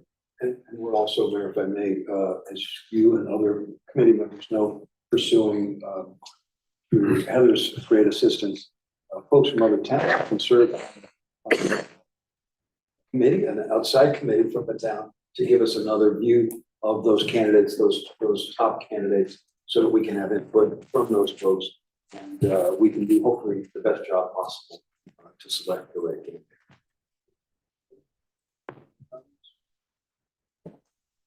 All right, now we're done with old business. Moving right along to item 8, resignations and appointments. We do have a couple of appointments. Page. You can read it, go ahead. Resolved that the Newington Town Council hereby makes the following appointments: John Wallace Middle School Project Building Committee, 7 members of which shall be representatives of the Town Council, 2 shall be representatives of the Board of Education, and 3 shall be members of the public. The first is Councilor Kim Rada, Newington Town Council member, 128 Cambria Ave, Party D, term immediate to indefinite. And also Councilor Dave Nagel, NTC Newington Town Council member, address 1175 Willard Avenue, Party R, term immediate to indefinite. Second. All right, motion by Councilor Bay, seconded by Councilor Floyd. Any discussion on these? Deputy Mayor Council. Seeing none. That's a good question. All those in favor? I guess that's a good question. I'm fine. Should it be deputy mayor or councilor? Either way, is okay, whatever you prefer. Deputy mayor. Okay, so I amend my motion to include Deputy Mayor Kim Rada instead of council. Are you okay with that? Yes. Second? Okay, very good. Motion and a second. All those in favor? Aye. Opposed? Motion carries as amendments and amendments. Moving along to the minutes of previous meetings, which there appears to be a lot. Do we have to approve them each individually? I think we have a new handy dandy feature. I would move we approve the minutes as listed on the agenda In aggregate. in aggregate. You can do that based on your new rules of procedure, yeah. Council Floyd? Just to indulge this for practice sake, we have a new consent agenda option. So I think, Lauren's not here to correct me, which is terrible, but I think what we would do is make a motion, if folks are okay with this, make a motion to create the consent agenda, which would then be voted on. And then add all items, and you'd list them, not say each one, but item this through this to the consent agenda, and then we'd vote on the consent agenda. I yield to you. Okay, so then I will go to the front here. So then I would make a motion to create a consent agenda. And I need a second on that motion. Second. By Council Floyd, second by Council Tiniaco to create a consent agreement. Any discussion on that? Council Tiniaco? Yeah, just for the future. So when you guys are at agenda setting, and you see something from, minutes down to taxes, that's when you can then create the consent agenda right there and then. So that's why it's on the packet already. And then we can And then just we don't make the have to vote do it right there. and then. Yep. Motion by Council Floyd, second by Council Tiniaco. All those in favor of creating consent agenda? Discussion. Any discussion? Any other discussion? All those in favor, say aye. Aye. Any opposed? All right. Good. And then I'd make a motion to add items 9A through 9H, 9A through 9H to the consent agenda, consent calendar. Second. Second by Deputy Mayor Rada. And then actually that item, you can just say without objection. Folks would say, they could say no, and then we'd have to take a vote, or you could say nothing, and then that's without objection. And then we could vote on the agenda itself. Objection. And then I make a motion to approve the consent calendar. So- Nerdy stuff, folks. Council Floyd, made a motion to accept Approve the consent. to approve the consent calendar, Second. seconded by Council Kiniakis. Any discussion on that? Seeing none, all those in favor of approving the consent calendar? Aye, Consent agenda. aye, Aye. I Any think, opposed? All right, the motion carries. there we go.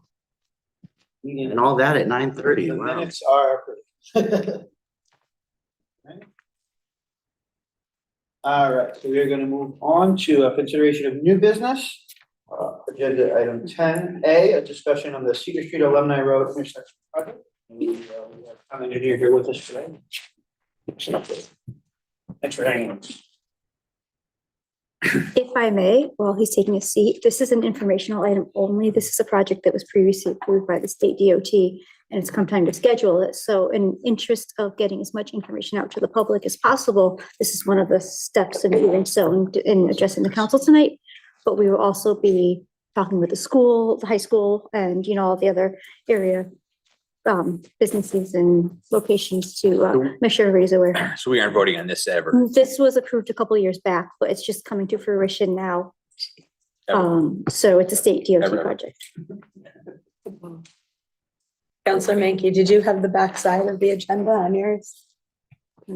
No. Me either. Questions? Matt, yeah, he's gonna put it. just- No, I want a Oh. question to her. Okay. Jay, does that include notifying the residents on Maple Hill? I think we should do that, yes, Yeah, we would do that. Yeah, the residents on Maple Hill and then the adjoining businesses as well as I think residents that on Old Farms, I think that Yeah. bought the Mhm. property. Just another point of order, in the packet, it indicates that the Mill Pond Falls pedestrian project, that's supposed to I be, could have to ask him on that. yeah, it's supposed to be the Alumni Road, right? It's just- Yeah, so yes, the plan is to have several notifications. This is just one of those ways to get the information out, but we'll be doing that in social media and letters and meetings and so forth.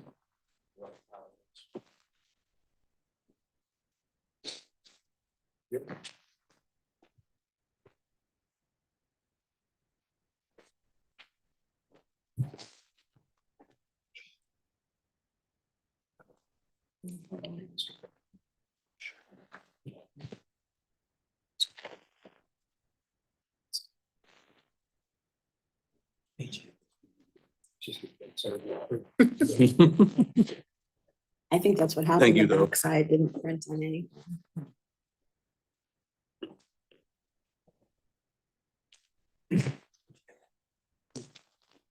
Good evening, everybody. For the record, Chris is a video town engineer. I'm waiting for my presentation to appear.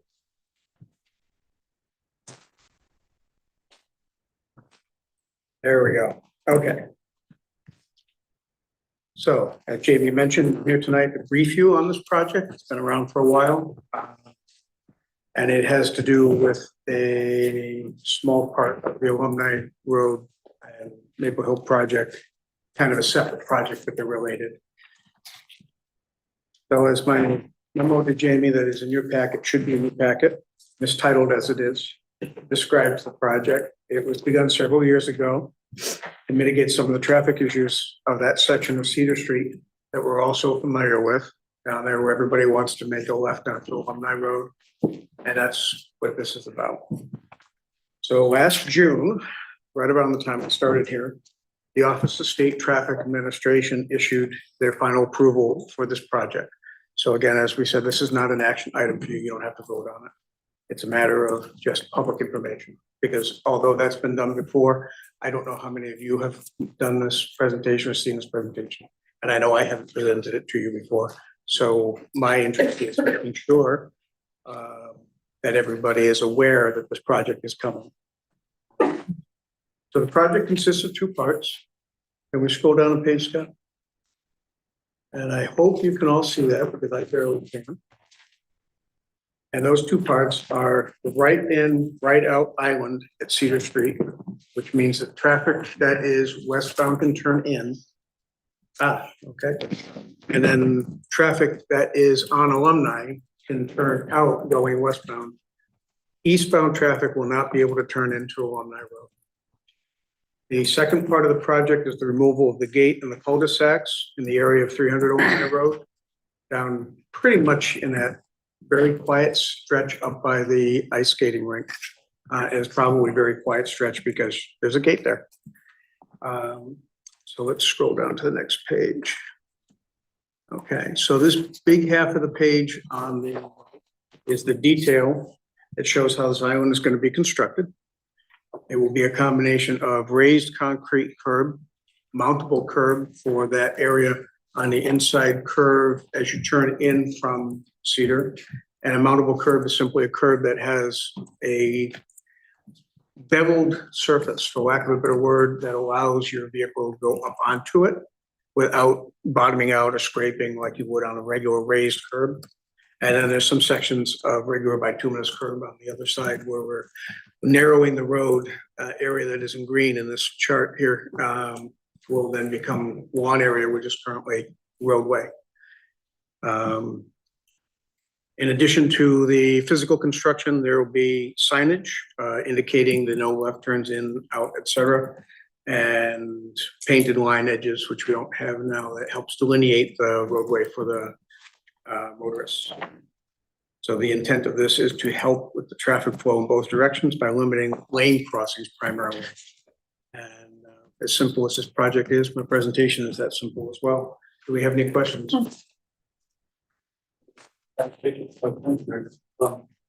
Just if you could say a little bit more about the measures that will take place in regards to prohibiting folks from doing those eastbound turns. Because I know in a couple spots, there's nothing perfect, I get that. So I know in a couple spots in town, turning left into the Starbucks Plaza on the corner of Main and Cedar is prohibited. Yet sometimes people will attempt to do that and then back traffic up into the intersection of Main and Cedar. The other no left at TJ's. Sometimes people will sit there waiting to get a break in the traffic and then backing up into Main and Cedar. I didn't know if there was anything else you could say about that. And again, I get it. Nothing's perfect. We're going to have folks who try to do whatever they want to do. And they will. And unfortunately, we can only do so much with construction. And I would think that because of the severity of the radii on this curb edge, and the fact that when you whack that curb coming in a couple of times and damage your car, you're probably going to learn. I have to have some faith in my fellow human beings that they won't do it twice. Okay, so that is the, let's call it the negative side of a change in driver behavior. When you do something like this, when you create an obstacle to a path of travel that they're used to, there will be some learning curve associated with this.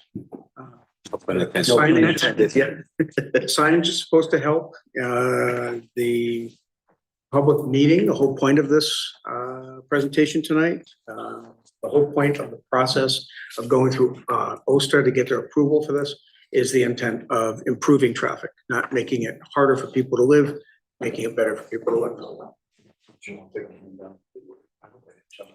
Just a quick comment, and you can confirm or deny, which is, I thought the past plan years ago was to have a light at along, continue the road behind those three colonials onto Noble Hill. And because there was, for many people, an appropriate uproar over maybe even potential eminent domain, and what it would do to wetlands behind the colonials and how it might affect folks who grow on Maple Hill, that was decided to be nixed, correct? Correct. And so this is the resolution that seems the best case scenario. It was, I believe, my decision to nix it.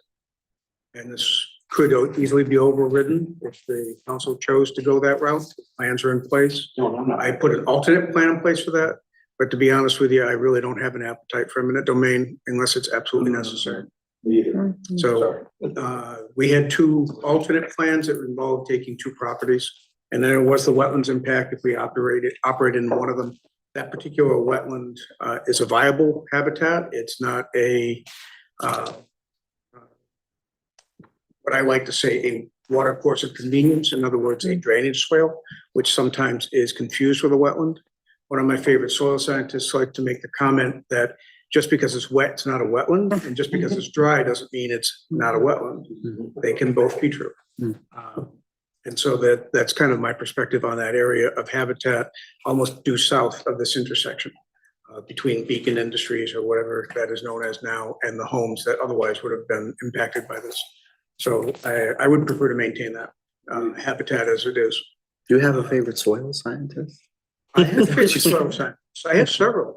Lovely. I have some of these people I consider to be very competent and friends, if you would call it that. If you are in your profession long enough, you have to think the people you work with are your friends as opposed to just colleagues. Amen. So if I had to drag one in here with me, I could manage that.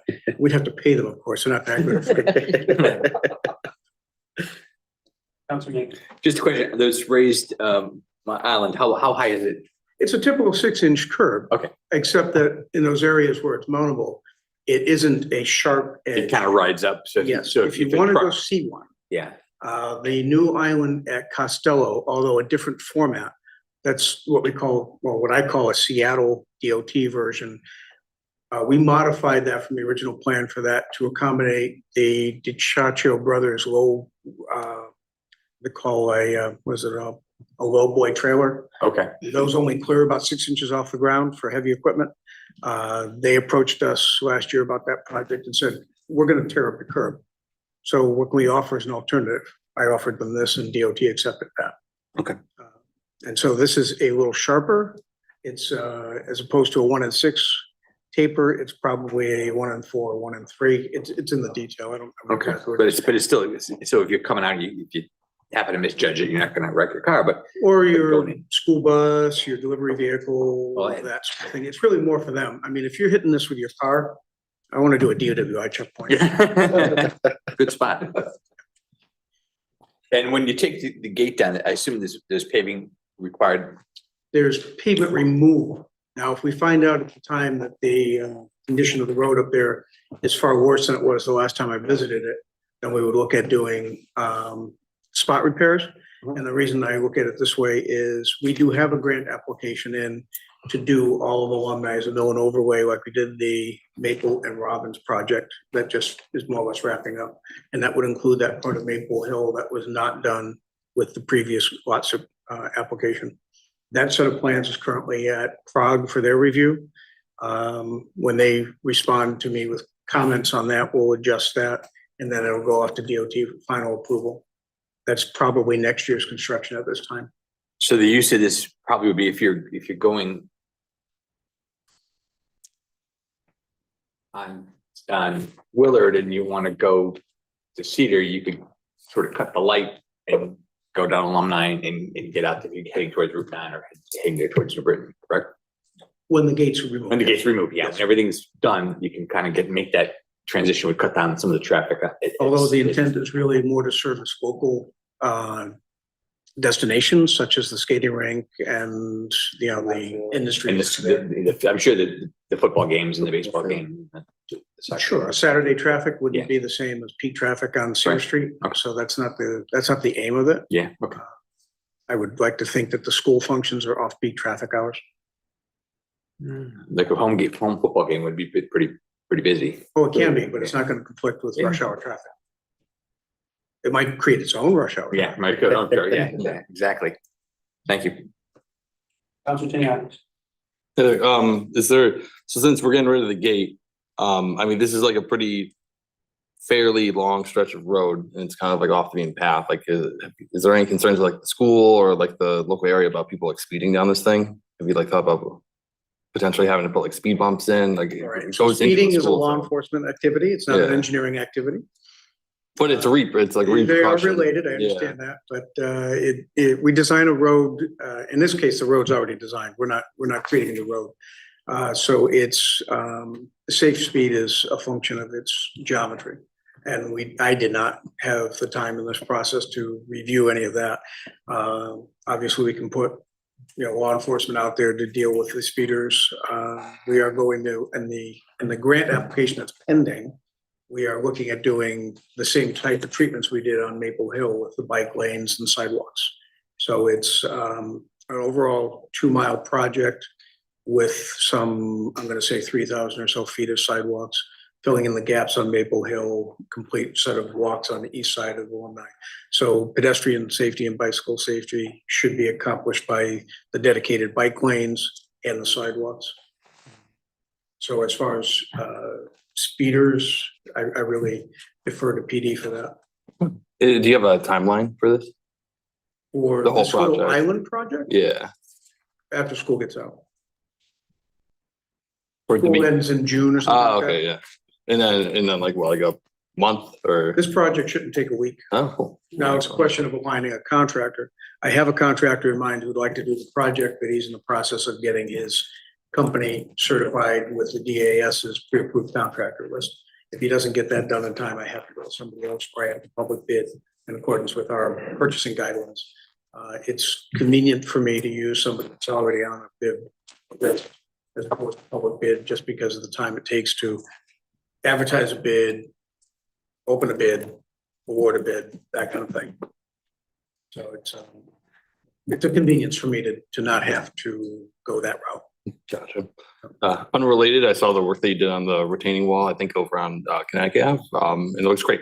That has gotten far more interest than I thought it would. Yeah. But I ran right by, it looks great, yeah. The old one, yes. Yeah, the new one looks great, yeah. The old one hopped up to the priority list because it became scary. Yeah. When it starts tipping out over the walk as much as it was, or as Paul Dixon says, when your angle of repose is negative. I says, no, it's just a different form of battery. So that became on our radar very quickly when we were notified of it, and I'm glad the project went well. It was sort of a pilot project for us. First time we've used that product. I think it's the first time we had Public Works do it with in-house. It worked out very well, and I'd like to do that again. So, keep your eyes open for other chip deals. So the road where Alumni meets, Cedar, it's not being widened, right? Correct. Okay, It's actually Now- being narrowed. okay, because I do see, big trucks turning in Mhm. and big trucks turning out. Mhm. Is that, I'm just curious So how, if you look at the little detail in the lower left side, that is what we call a turning template. So that demonstrates that does it say specifically what that is? 24-wheeler can do it? Okay, it's got a radius of 42, so it's probably not what we would call a WB 65. It's probably a bus. So that would be what they call a double axle single bus, as opposed to something like a semi. Because I know, I don't know if they're allowed to or not, but I know there's big semi-trailers that park there overnight or that's gonna be their problem, I guess. No, I believe they'll make this curve without too much of a problem. It's just this particular graphic only shows that Okay. particular one. Now, since it was approved actually before I was hired, I did not go back and look and see if there's anything wrong with the engineering on it. I've been far too busy since I've been here to redo Gary's work. I think Gary did a fine job with a lot of the stuff. I inherited his projects and they've been successful. Mhm. So I have no real reason to think that there's anything wrong with this one. Just another possible, suggestion. So it's gonna be concrete and raised, sure, it's not part of the budget, but sometimes I've seen things to make sure that people don't drive over it or whatever. They put either planters or Jersey barriers or, I'm sure we could put a nice big Trees or concrete something. planter in there, sure. yeah, along just on the corners or even along, just to make sure that people see that Yeah, no, I've seen those in other places. I mean, this island wasn't gonna be landscaped because of the maintenance aspect of it, but if we were to put a planter in there, I'll have to talk to Mr. Hillman about that and Mhm. see how Rob feels about the idea of watering these things once in a I'll while. do it. And you'll do it. Well, lately, There you they wait go. every other day, it's gonna rain anyways. Can I get that as a motion? Here, I'll donate a water bottle. I've got a lot of plastic and silk flowers. They don't do too bad, right? Yeah, thank you. So I will make a note. Yeah, that's Tim Mankey. I'll plant it and I'll water it. Thank you. Councilor Page. Just one other quick question. It looks like that structure you're building would prevent folks from going east from cutting through the gas station and trying to get cute with getting onto Alumni that way. Yes, Okay. short answer. All right. It would be very, very challenging for them to pull it off. Thanks. Yeah, that's part of the intent of that. Yep. Any other comments or questions? Councilor? Thank you for being here tonight, providing us information. Thank you for all the work. Thanks for hanging with you. Thank you. Good night, everybody. Good night. Moving on to business item 10B, ordinance amendment, Article 4, Public School Capital Improvement Project Reserve Fund. This is sort of a follow-up again from the MOU that we did in the budget, which was had an expiration date of September 1. And we will get our ordinance review to make sure it's permanent. So Right. open for any discussion or questions on this. Just so you know that you don't need to take any action on this tonight. This was brought up because the council was pretty clear that you want, there's an expiration date of September 1st added, to the MOU. This is just in consideration of that in case you get busy. You don't need to take any action on this tonight. The next step would be at an upcoming meeting to formally introduce the ordinance as you would any other ordinance, set a public hearing date for a meeting after that. So this will be a several meeting process, but I thought we could bring it forward tonight in case you have any questions or discussion to go back before you bring it back and formally introduce it. Thank you, Jamie. I would just, for me, I think, I would, I want to make sure I have some time to review the language. Take our time on it, just to be sure. So that the next time we come back with that sort of substance on what we're going to change. The proposed changes are in your packet. They essentially mirror the MOU, the revised MOU that you passed in April 9th, I think. The only change that Lou Giacomo has requested, which he discussed with the finance director, Janet Murphy, I'm not sure if Janet's here or not on Zoom, She was. was to raise that cap to $2 million. I'm still to here. try to read. She's there. But other than that, the language that you're seeing in there is the same language. It's just put in the ordinance format for consideration. Janet, do you want to pontificate on that further? There'd been a lot of discussions between Lou and myself and even the former town manager regarding raising the cap on this. Several years ago, we took out of the CIP any technology funding for the Board of Ed, so they're now paying for that under their CIP, which is about $800,000 a year. So that kind of raised up, so it took the majority of, if your limit's only 1.2, they really couldn't do many other projects under there besides technology each year. So that was kind of, I just give you some history behind the raising of the cap. And it fits now since they are receiving so much more in tuition for open choice. Councilor Page. No, thanks, Mayor. And really, Janet, thank you once again for helping us understand this just for the public's consumption. So as you've just said, thank you, because it clarifies the intent of this, updating the language to reflect the changes in the finances and the revenue of the Board of Ed. So I appreciate that. Thank you very much. Thank you, Councilor Page. Councilor Mankey.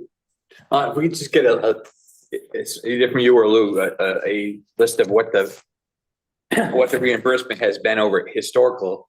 And so we can see how it's grown over time and then what's been put into their CIP and then how that's been handled in time. I can certainly put that together for you for the next meeting. Thanks. Councilor Tiniakis. Hey, I know I've asked this before, but I can't for the life of me remember. So we're taking out the section that kind of specifies what this transfer does, as far as like counting towards the percentage of their annual limit, and then like the state, statute of the 2% annual limit for their non-lapsing, contributions. So since we're taking that language out, are those like no longer applicable to this MOU No, or? those are, it's, that MOU is only meant for this year. This is just to address the issue with the public school CIP, not the non-lapsing account. The state of Connecticut has a cap at 2% of any surplus the Board of Ed has in their operating budget at the end of the year. And we right now cap them putting in their non-lapsing 1%. So that does not address or change anything regarding non-lapsing. It only addresses what the cap is and moving that money out of the board CIP over to their operating if necessary. Okay, and then all of that is mapped out in like what, an ordinance that we have with them? That the ordinance you have right now, I don't believe it's an ordinance. Well, no, yes, I believe it was an ordinance right before I got here that laid out the establishment of the non-lapsing fund. Okay, yeah, thank you. Councilor Pedrego. Yeah, Jen, I'm sure I asked this a million times, but the reimbursement that we get for the open choice students, so the funds expended during the previous year for open choice students then are spent, then Hartford reimburses us those funds, the exact. They reimburse us for the current year. For the current year. That's why we always get the open choice money like towards June, because it's at the end of the year, but it's for this year. But there's an accounting somewhere to know that the amount that we budgeted for, or the amount that we spent, the amount that was spent Yes. is what we get back. The Board of Ed sends them basically a bill. Okay, and then does anybody, and then when the money goes back into the CIP, then the next year it goes into the operating account, No, it Does wouldn't it be the have to- next, it wouldn't be the next year. It would be during that year. oh, okay, so that's why Be the we next can't year. really guarantee that it's spent, expended on open choice student expenses It necessarily. would be the same year it was incurred. So Okay. when you're looking at how this is modeled right now, look at what the surplus would be if we plan to go over the $2 million cap. That money would be transferred over in that year. So not for this year, because we got the MOU in place and that's what's handling it. But say next year, we get to June of next year and they've gotten the open choice money and the amount is going to be over the $2 million cap. They can take that surplus over 2 million and move it over to offset their operating budget expenses. I just want to make sure that what's being spent for the open choice expenditures are what's being we're reimbursed, and there's no either shortage or overage. It's, you know what I'm saying? Or maybe not. What's being budgeted right now for open choice to support those students is all in the operating budget. Okay, So the money that's getting reimbursed is getting reimbursed in Oh, okay. total, but right now it's in CIP. okay, thank you. Councilor Menke. Nice curtains, Janet. Thank you. Just quick question. When we do the budget when the Board of Ed does their budget, they just give us a number, we just go with their number. When they do their budget, they include this revenue, right, as an offset? No, Okay, nope, even though they know, because they can't guarantee it's gonna get there by the. correct, Okay. correct. So it's not a guaranteed revenue, and right now, the way we have the ordinance written, that revenue fully was going into the school CIP. Not against not our general fund. And then in a sense, they just couldn't spend it before they got it on the 25th of June. They couldn't spend it by the 23rd, by the 30th of June. Yeah, And it would roll and over. it's gone up so hugely. Like when I first got here, I want to say we were getting maybe between, if it was a high year, it was like between 500,000 and 600,000. As I said, I'll give you those numbers. Right, now it's we're going up like higher, to the yeah. millions. It's nearly impossible for them to do that. And this would allow them to put it in their operating budget so they can actually offset the Yep. actual cost. So they can offset that. Yeah. Yes, And the number of open enrollment students that floats, yes. so it And there may be needs- higher in October than it is in January or No, whatever. it stays, usually I vice believe, versa. I'll check with Lou on this, I don't know if Lou's on, but I believe the number for what they plan on enrollment stays the same during the year, but it will switch from year to year. Okay, I gotcha. Okay, thank you. Any questions? Thank you so much, Janet, for answering the questions and thanks for introducing this. Have a good night. You too. You too. All right, moving on to new business item 10C, Mill Pond Park Pool Project Building Committee. I think, the weather's warming up, so I think we got our minds back on pools. And I think, when we last talked about this was probably November of 2023, maybe. So I think, at the time, obviously there's a need for pools in the town, and I think we need to kind of figure out which way we want to go with that. And I think we have to start with where we're at with our committee and ensuring that we can get that kickstarted and ensure that their scope is sufficient to address the needs of the community. So just was opening up the discussion so we can try and get that stuff going as everyone's getting hot. And, I wanted to be in the pool today and started thinking about it. So I can't just sit in my sprinkler anymore. But we will open up the floor for discussion. Council Floyd. Thank you so much, Mayor. So I'll just say, I am happy to see this on here because you say, folks are going to start using the pools again. And as exciting as it will be to see in my neighborhood around Audubon, so many folks, parked and lined up and, folks walking their kids to the pools. I'm also going to be concerned that we have a 65-plus-year-old pool that's going to be crowded with kids that could reach crisis mode at any time and buckle under the weight of the water and the activity there because of its poor condition. And I know that's also true of our pool over at Churchill, which is, around the same age itself and has perhaps even worse structural issues given its proximity to those large pine trees and so on, and the root structure and so on.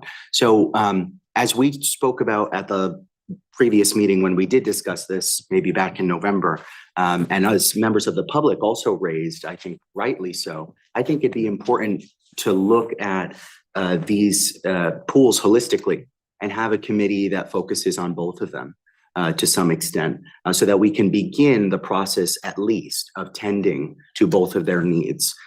Because we have a whole section of the community that uses Churchill Pool as much as they do Mill Pond.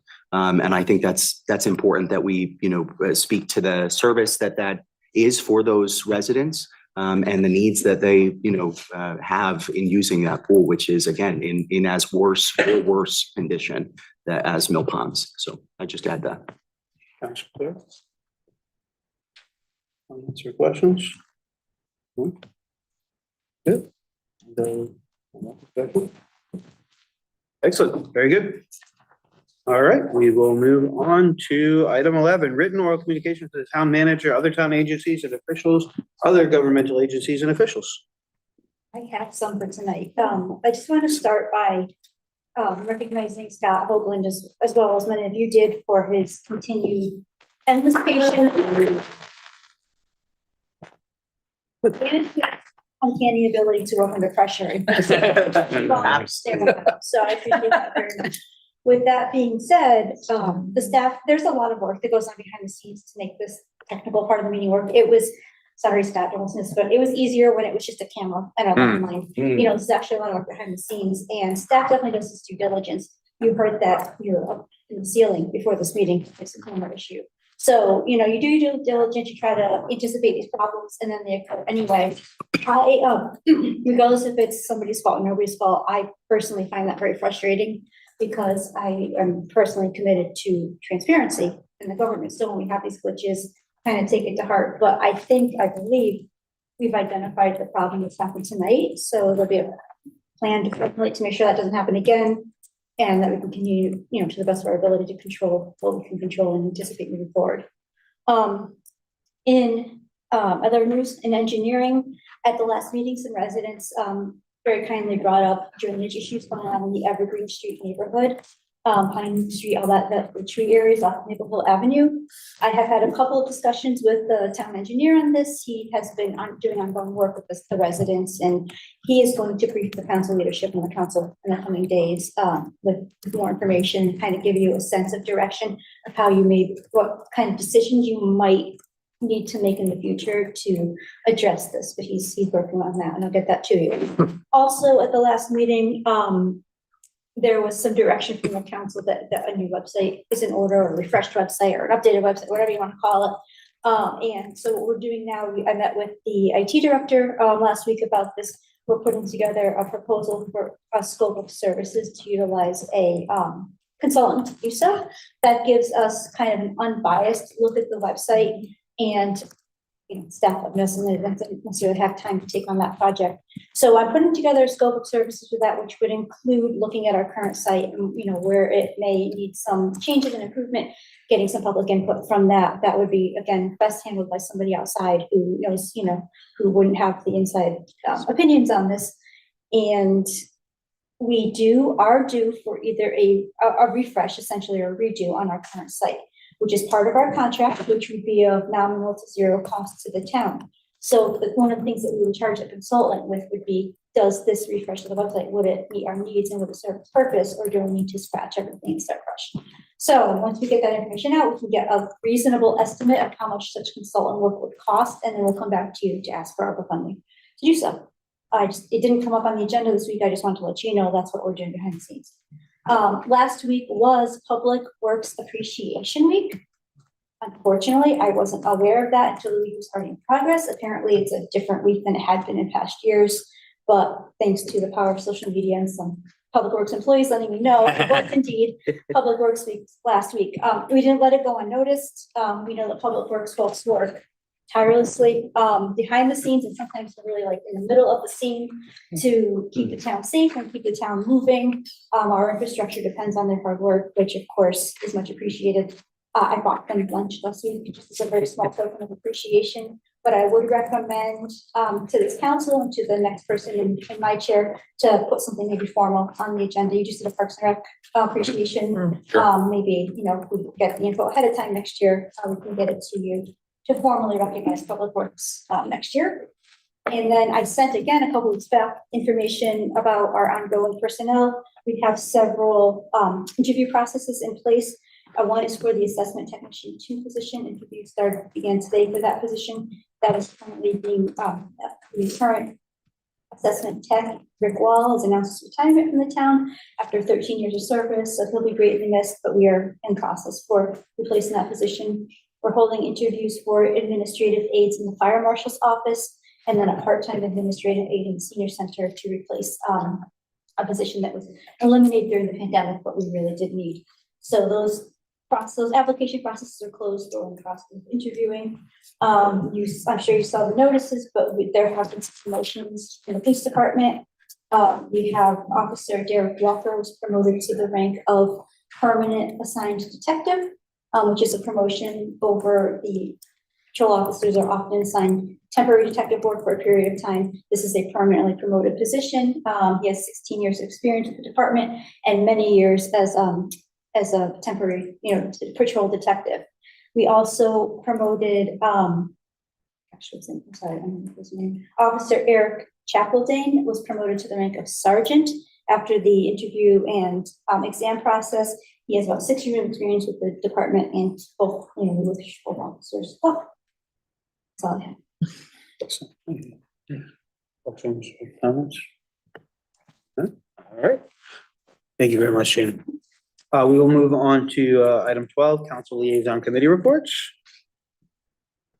Any updates from council? Councilor Floyd. Thank you, Mayor. I'll just mention, Councilor Mankey and the mayor stole Gail and I's thunder about TPC, but I'll just mention, yes, that the only item on their agenda at this past week for their meeting was that 824 referral, which was approved as the referral was in line with the plan of conservation development. And that's all. Thank you. Support. Councilor Mankey. Just quick, I'll report that, well, not officially report, I report that we're trying to thank the Memorial Day Parade Committee for doing such a fine job again this year. This always seems like it just comes together the last minute and we all sort of walk off at 10:30 and end up where we end up and go from there. But I think both the parade itself was not attended, well attended, I guess, and well watched. But also I think the ceremony where we actually read out the names of those 30 people from Newington who lost their lives defending our country was also a great ceremony. I think well worth the effort. And I think every year there's more and more people that attend that. I did attend, like most of us, I think, attended the live burn for the fire department.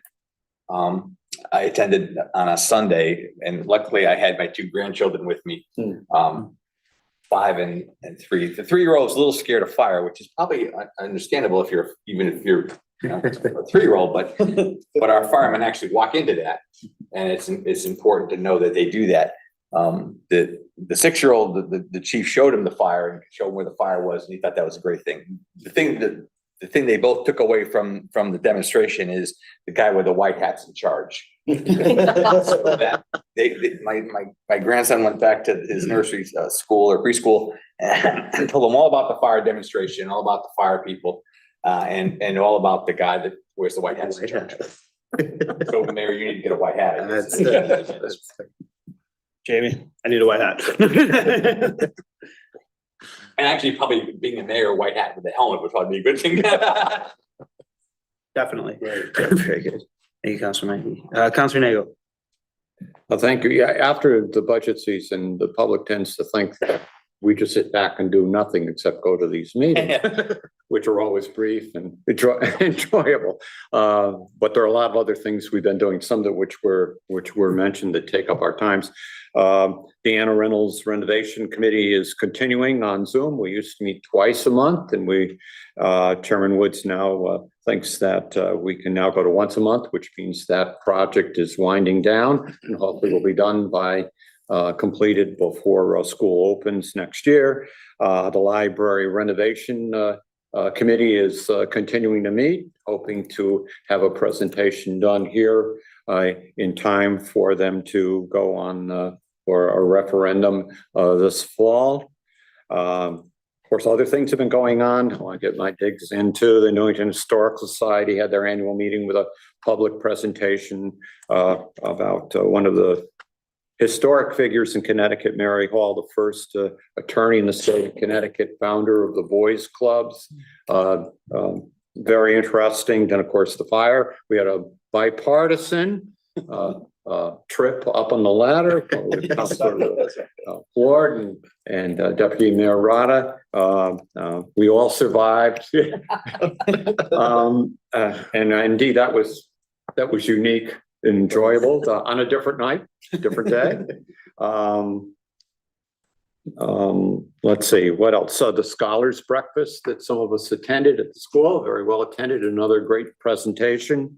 And indeed, of course, as you mentioned before, the Memorial Day Parade and ceremony. Many people celebrate the parade, but forget the real reason for it is to go to march to the memorial, which again was a great event. And to toot my own horn, I am now a officer of the Historical Society, and I'm their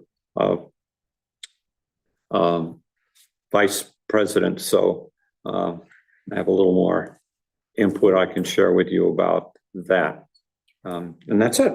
I'm sure there are more things we've gone to, but it's all good. Councilor Page. Thanks, Mayor. A couple of things. One is I wanted to apologize to you, Dave, and to the minority party. I take responsibility for the agenda setting, and I didn't do due diligence in my busy schedule of seeking confirmation from our majority caucus as to what the specifics of that agenda would be. And you shouldn't have been left out of that. And I appreciate everyone's thorough discussion on putting that off for another couple of weeks so we can render everybody's wisdom on that and opinion and make it a better document. So thank you. I also wanted to say, just for people who didn't see this, that Councilor Mankey, Tim was recognized by the Chamber of Commerce for his volunteer work in the town over the years. To our youth scouts, which has personally been meaningful to me, to the Youth Adult Council, to the library, to many other functions. I just wanted to say congrats to him. We're proud of you. We appreciate it.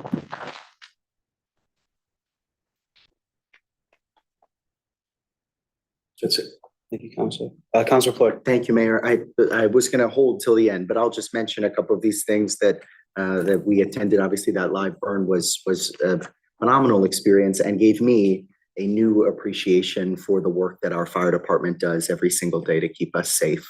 And we got to talk with quite a few members of the force, from, folks ranging from being there 6 months to being there 40 some odd years. And it was a tremendous experience. So I just want to thank the fire department for their hospitality and having us, welcoming us to that training.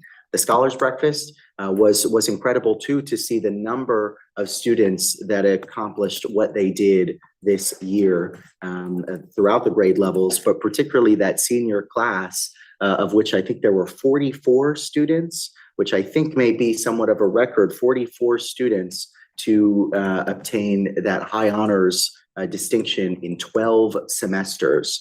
So throughout their high school career, I think it's just phenomenal. And we also have 2 valedictorians, co-valedictorians this year at the high school. Their names escape me now, but I hope that we can recognize them here at the council, as I'm sure the board has as well. The Memorial Day Parade was an incredible experience.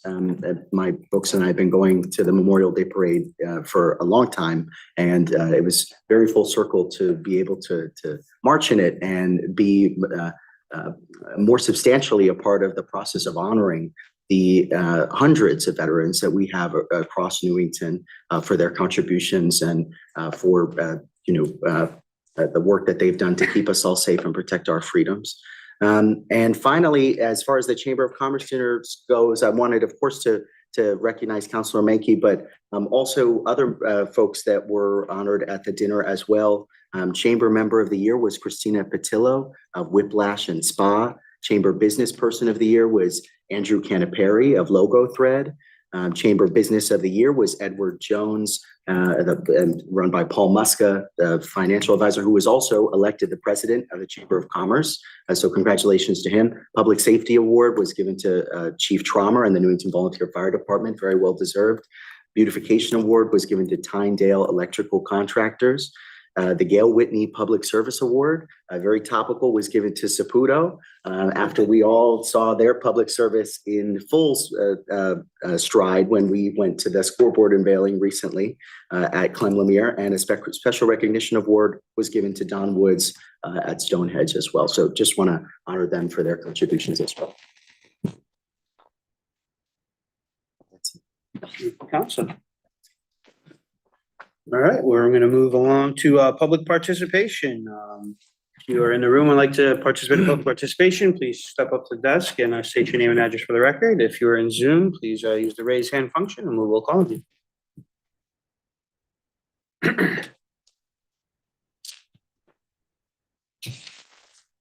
John Donahue, 28 Maple Ave, still thorax of Newington. I always wanted to do that. I don't know why. I promised myself I would never do this. Be on the other side of the table, and you all look marvelous, I must say. I did my Couple things. I know you should. Couple things. I didn't get a chance to come in during the public hearing because of the technical issues we were having. But a lot of people came up and said, we delayed this, the last council, blah, blah, blah. Okay, first of all, there was a lot of confusion as to whether it had to be a new building or it could be a reno. Had to be a new building. We're going to take the woods. We're going to do this. So I don't think the last council holds the blame for delaying this project. I think 2 people said that. The Mill Pond Pool Committee, as far as I know, still exists. I'm the chair and I know this people. The reason it didn't go anywhere is because we could not get a commitment from Park and Rec as to, we asked them, Bill, give us your vision for all the pools, right? I don't want to spend $9 million on Mill Pond and come back and say, oh, I need $9 million for Churchill now. Tell us what the aquatics plan is. That never came to fruition. And because also the location on Mill Pond, they didn't have the flavor to, or the flavor is the wrong word, I guess, the will to continue. All right, I think we're gonna, if we decide it has to go on, you know, somewhere else in Mill Pond, I think you're gonna have an outcry from the public. On the Maple Hill Ave construction, I'm glad to see that they're gonna talk to the neighbors. I'm one of them. My only question is, when is this construction gonna take place? Is it gonna be an evening construction project or a, you know, a daytime construction project? Hopefully it would start after 9 o'clock. But, you know, being on the corner, almost a first responder, by the way, you know, that concerns me. And I had 4 things in 4 minutes. And I can't remember what the last one was. But thank you. Any questions about the pool committee, please reach out. We have had a lot of discussions on it. Thank you. Thank you, John. Thank you. Appreciate it.